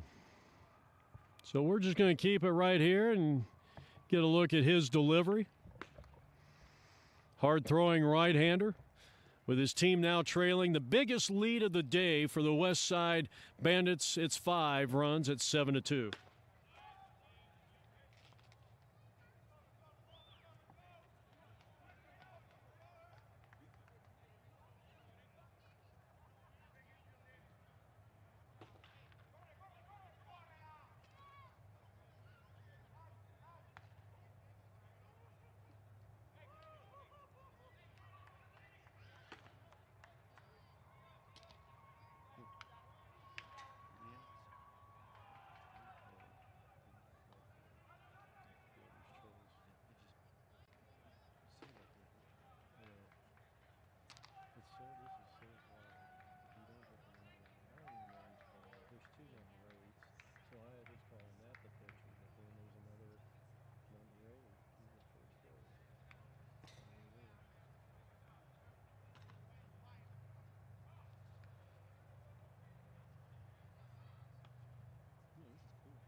All right, you got a runner at first base.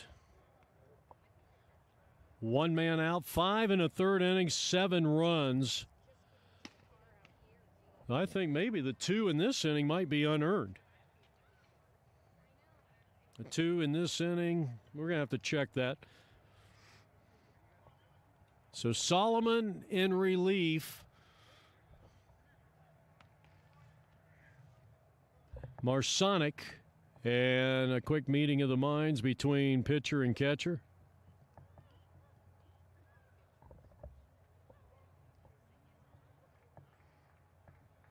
Well, it's been a frustrating second game, opening day for the 25 Mountain Division. The Pirates are 1-1. Even if they lose here, they're still sitting pretty good at 1-1. And that one, I'll tell you, that one just beating up Lento. And he'll corral it. That's going to be a wild pitch.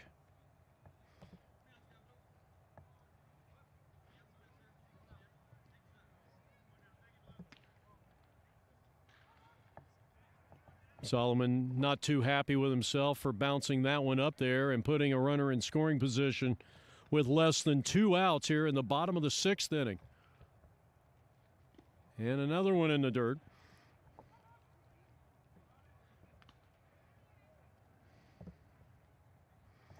Well, they say the great pitchers, they have excellent command of all 3 or 4 pitches. Most pitchers have 4. That's a walk. So Solomon walks the first guy that he comes in. But when you're at this level, and I think that these guys have a greater appreciation of what a major league pitcher can really do. And especially the great ones, the Hall of Famers who have, tremendous command of their pitches. And at this level, I mean, if you have great command of a couple of pitches, you're probably better than most.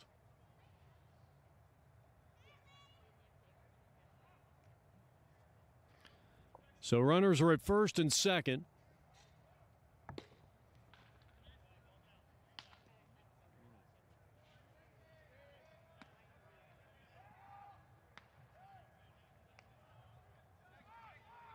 That was Morey who drew the walk. And here's a ground ball down to third. Nice play. Second one. Turn the double play, and they got it. Replay. 5-4-3 double play. And the side is retired.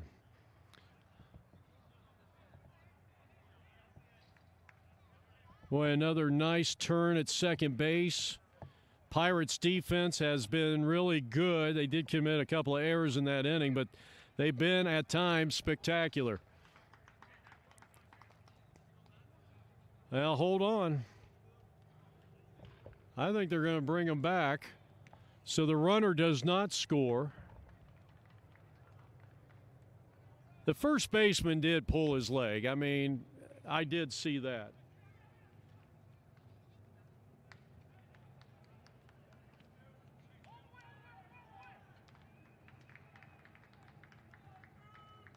So there's 2 down in the inning for Rodriguez, who nearly hit one out of here his last time up. Still 7-2. They bring the runner back to third base. You got a runner at first.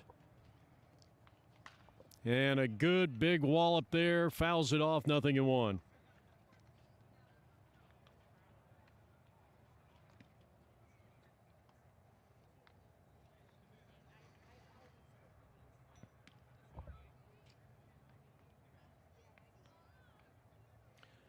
No balls and 1 strike as Solomon in relief pitches.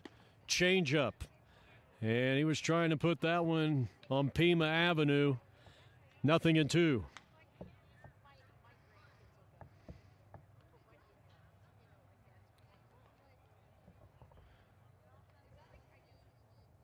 Solomon sights a sign here in the bottom of the 6th inning. Needs a strikeout here. Oh, my goodness. And that ball did hit the batter. And I thought at first maybe that ball hit him in the head, but might have got a piece of his hand. And so now you got the bases loaded. And fortunately, Rodriguez is okay.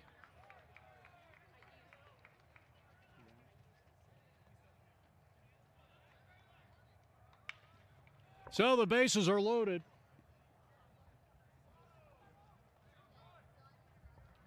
Here's Thomas batting for the 4th time. And he takes a fastball just off the outside part of the plate. And it's 1 ball and no strikes to Thomas. Well, they got a chance to break this one open. They are up 7-2, West Side, out of the L.A. area. Thomas, their cleanup hitter, with the bases loaded, 2 out to pitch.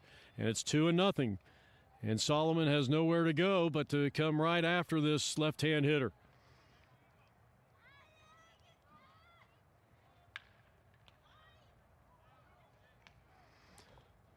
On this beautiful night in Scottsdale, Arizona, from the winter home of the Arizona Diamondbacks. And a good fastball blew it by him, 2-1.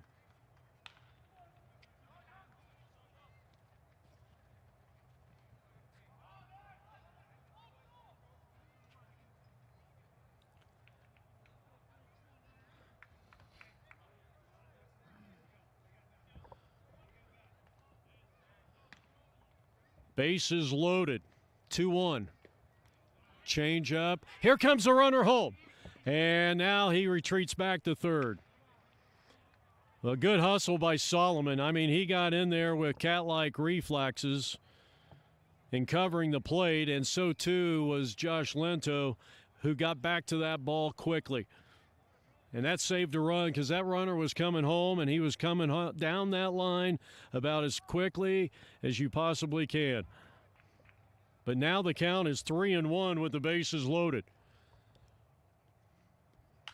Popped up, and this is going to be out of play. Full count. Well, the runners will be off on this pitch, except maybe the runner at third. That's not advisable. Be running down with a 3-2 count and the guy swinging away. That's a good way to get your head cut off.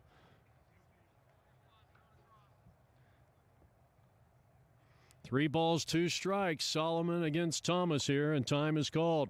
Bottom half of the 6th inning.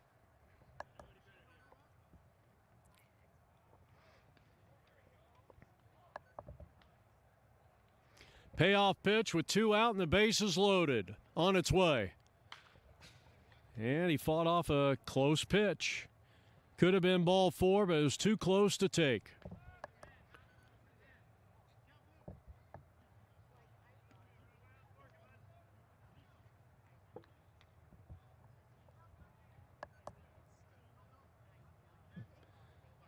Boy, Thomas is right in your living room. 3-2 again. He needs a strike. And hammered foul and out of play.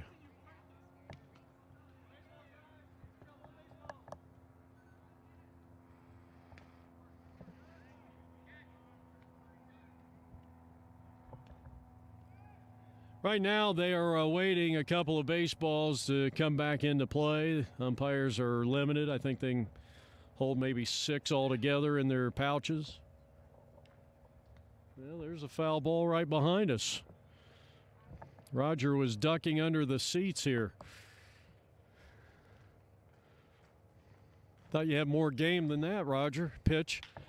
And that one is sliced foul.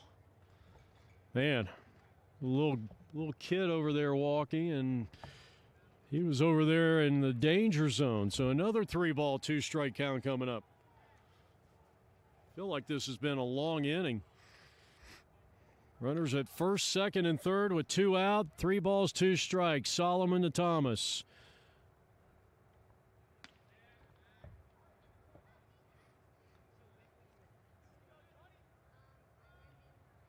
Well, if you're wondering, of course, we have a 3-hour time limit in the Msbl World Series, and we are a little over 2 hours. Strike 3 called. He got him on the inside corner, and the side is retired. Good job there by Solomon. 7th inning coming up after 2-run score. West Side, leads it 7-2.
All right, Solomon will lead things off for the Bucks here. We go to the top half of inning number 7 as the Pirates trailing West Side 7-2.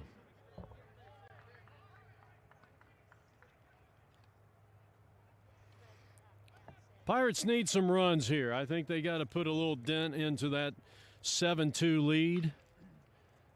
There's no guarantee that you're going to hold West Side down for 3 innings, so he goes after the first one and skies it out into center field, and it's caught. 1 pitch, 1 out.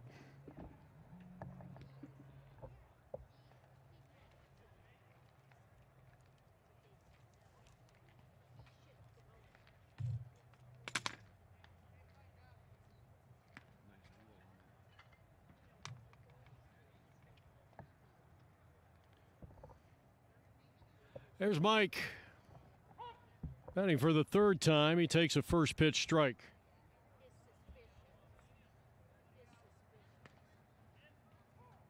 Golub has flied out. He has struck out. He bats in the top of the 7th inning and a swing and a miss, and it's 0-2. That might have been the slider. Kind of bit down and away from the right-handed hitter, so he is in a hole at no balls and 2 strikes, top of the 7th inning. Pirates trailing 7-2 in the pitch. A little up and in, a little brush back. 1-2.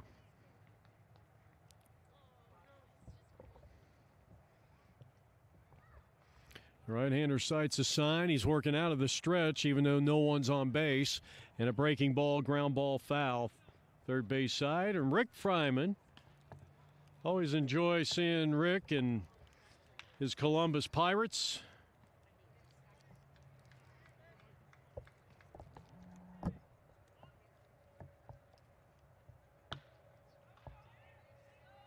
Another 2-strike pitch coming up to Golub. And the changeup didn't really break, didn't do what I think he wanted it to do, and it's 2 balls and 2 strikes.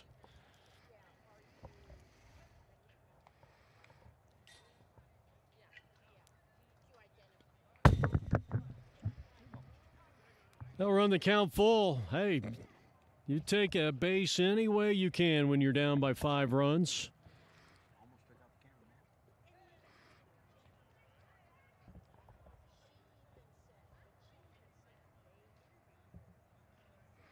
There's a good look at our pitcher who's really done a great job in this game. Breaking ball down and away, ball 4, and so the leadoff hitter is aboard. That has not really been an issue with the Pirates here tonight.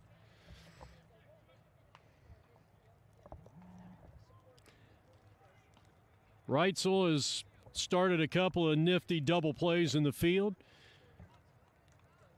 And he comes up to the plate, trying to whittle that 5-run West Side lead here. We're in the top of the 7th inning. First pitch to him is swung on and missed.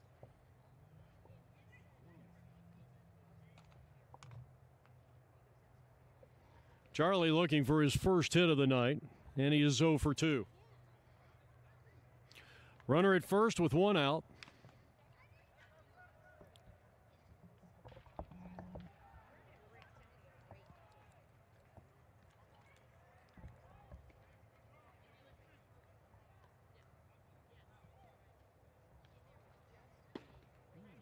Not a bad-looking pitch right there, but it was a little high, and it's 1-1.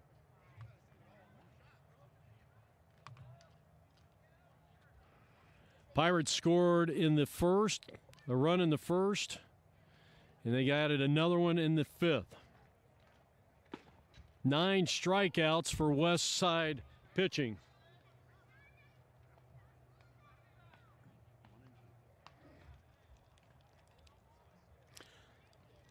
Pretty good breaking pitch, that last delivery, and it's 1 ball, 2 strikes on Reitzel. Smash down the line and fouling out of play.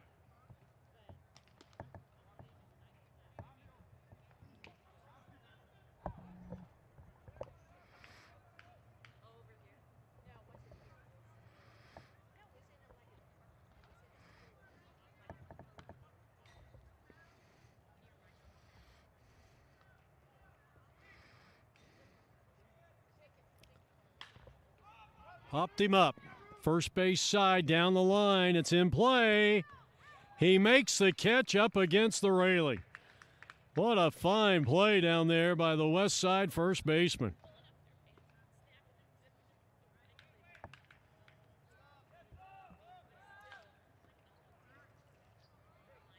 Might have been shaken up a bit on that play.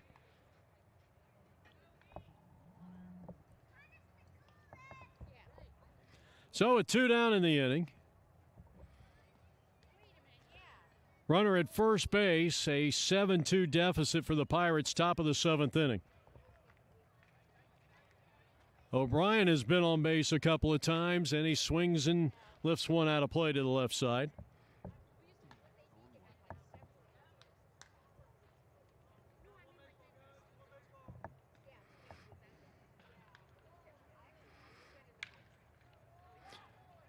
It has been an absolutely gorgeous night for baseball. The big story here, I think, a lot of the free passes that the Pirate pitching has issued.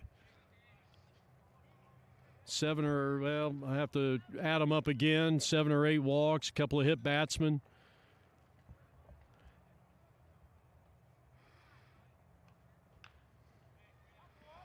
And good, solid West Side pitching so far. As we said, 9 strikeouts in total in this through 6 2/3 innings.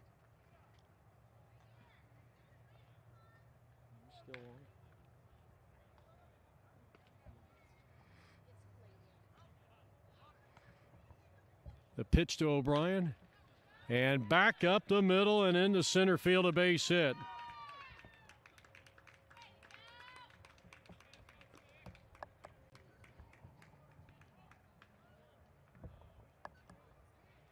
So a clean, hard hit single back up the middle by O'Brien.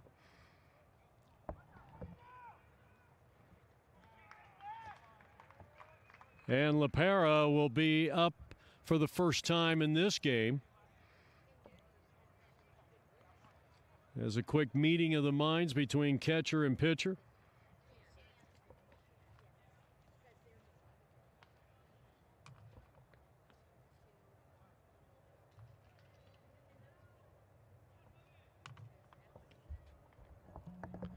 And we apologize for that camera faux pas. First pitch is high, ball 1, 2 out.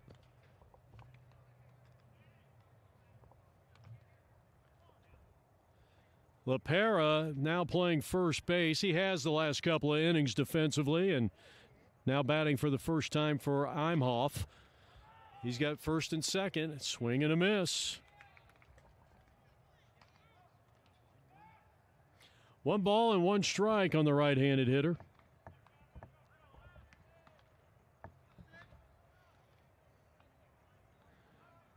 This is a golden opportunity for the Pirates to get back into this game. Change up, slider. 1-2. Pretty good pitch. That thing looks like it's starting out about letter high and then breaks down around the belt or lower. And now the 2-strike pitch. Let's see if LaPera can take it the other way. Fouled it off. So a good job of staying tough. I think the approach right here, you may want to go to right field with this one. He has been away, and then even with that big bending pitch that he had LaPera out in front on, I mean, you go the other way, it gives you that split second longer to react. Another 2-strike pitch, he comes back with the hard fastball up and in.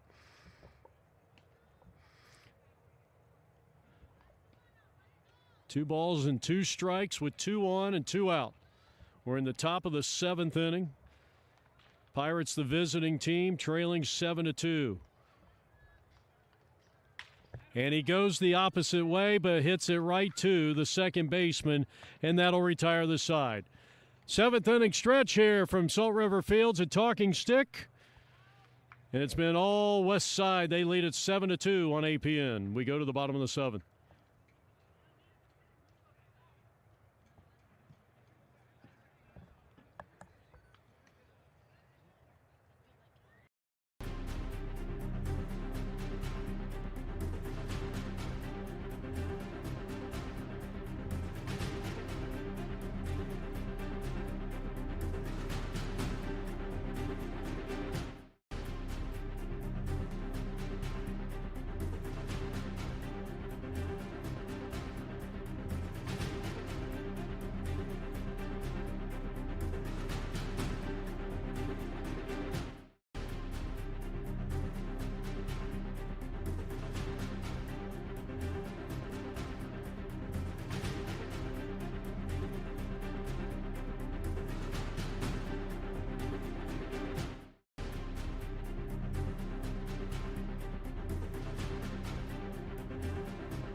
A good look at Solomon, the second inning of work for him in relief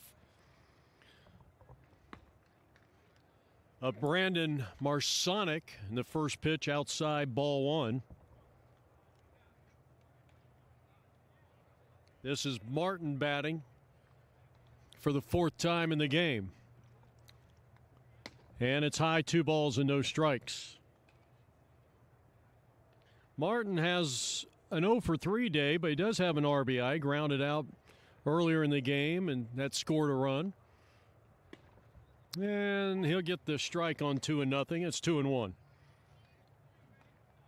Martin, Allen, and Salcedo are the scheduled 3 here. As we play in the bottom of the 7th, the Pirates in the field trailing 7-2. And that's a high fly pop-up.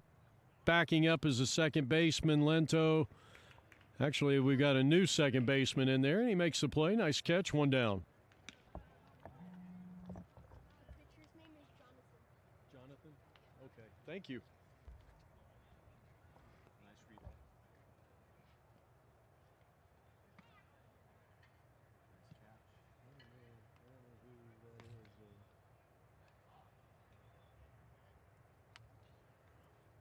Here's Allen. Big swing and a cut on and fouled it off. No balls and 1 strike. This is the first game of round robin play for the West Side Bandits.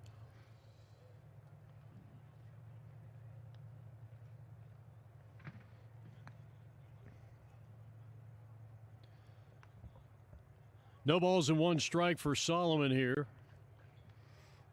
And he delivers, and that one is hammered deep down the left field line. Foul ball.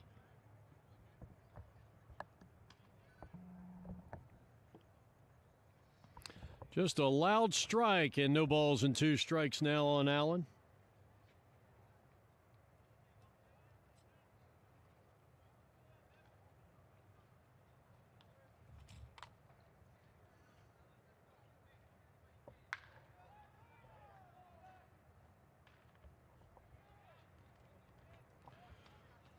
(7-2). West Side leads it here in the bottom of the 7th inning. 1 out. Nobody on, and the 0-2 pitch. As Greg brings it, and that one a little high and tight. Didn't break as much as he wanted. And it's 1 ball and 2 strikes. Greg Solomon in relief. Second inning of work, the pitch. And a ball chopped to the second baseman. He knocks it down, picks it up, throws, safe. That'll be an error. That is the 3rd error by the Pirates defense. That is not a new second baseman. I was mistaken. That's still Lento out there.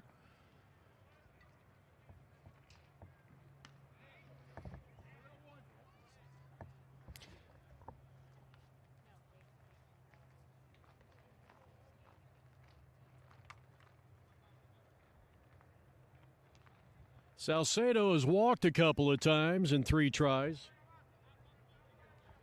He has scored twice, and his team leads at 7-2 here in the bottom of the 7th inning.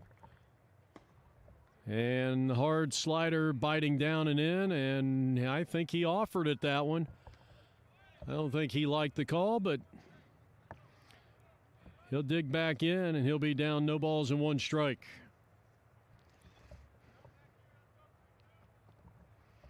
Solomon delivering. The runner at first, short lead, and it's inside, 1-1. West Side scored single runs in the first 3 innings and then added 2 in the 5th, 2 in the 6th. They lead 7-2 here in the bottom of the 7th inning.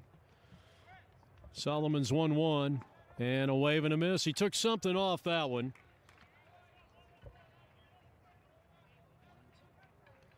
One ball and 2 strikes.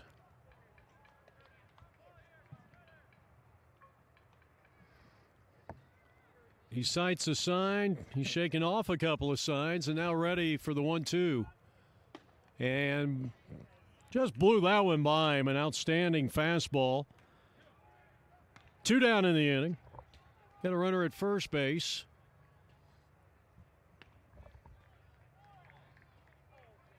And this will be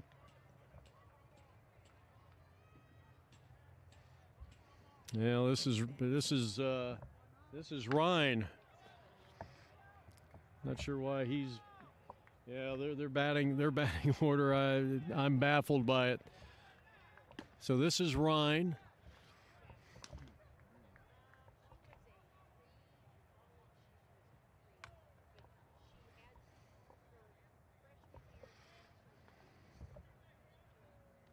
One ball and no strikes.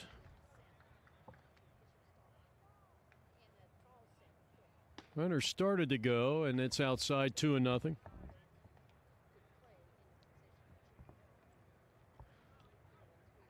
'25 Mountain Division of the 2021 MSBL World Series right here on APN Sports.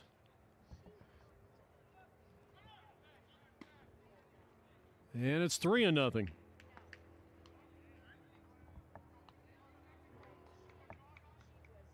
I think Greg thought maybe that was a strike. He just wanted to double check with the home plate umpire.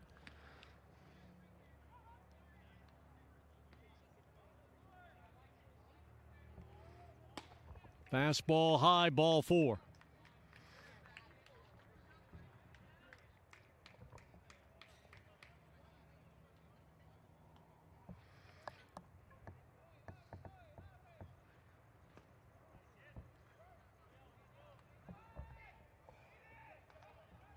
This is Avina.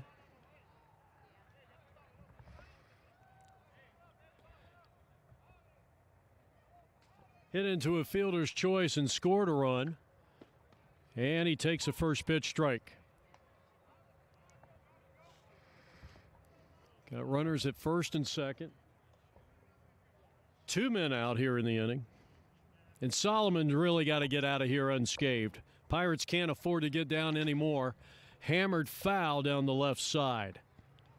A little tardy on that one. Avina wearing a Milwaukee Brewers helmet. Team we shot for this morning had the vintage Milwaukee Brewers hats from Madison, Wisconsin. All right, let's see if Solomon can come back. He's 0-2ing and time is called.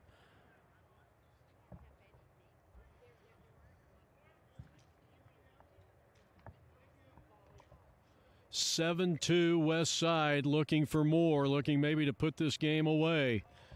5 runs is not enough to win a game in most cases. And this one skips away. That's going to be most likely a wild pitch, and runners are at second and third.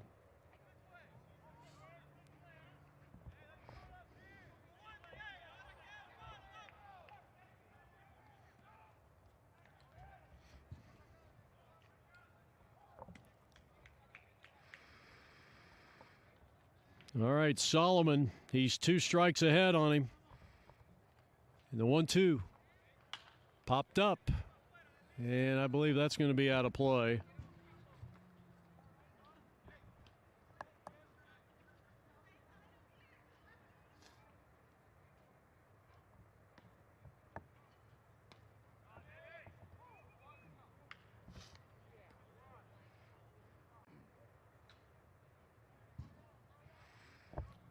Reitzel has done an outstanding job defensively for the Pirates in this game. He has started a couple of big double plays and a big reason why they're still in this. This one skips away, and Solomon actually has to pick this one up right down the first base line. So 2 balls, 2 strikes, 2 outs. Westside has runners at second and third and leading 7-2 here in the bottom of the 7th inning.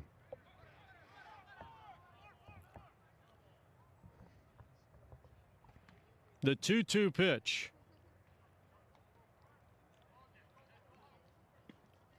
3-2.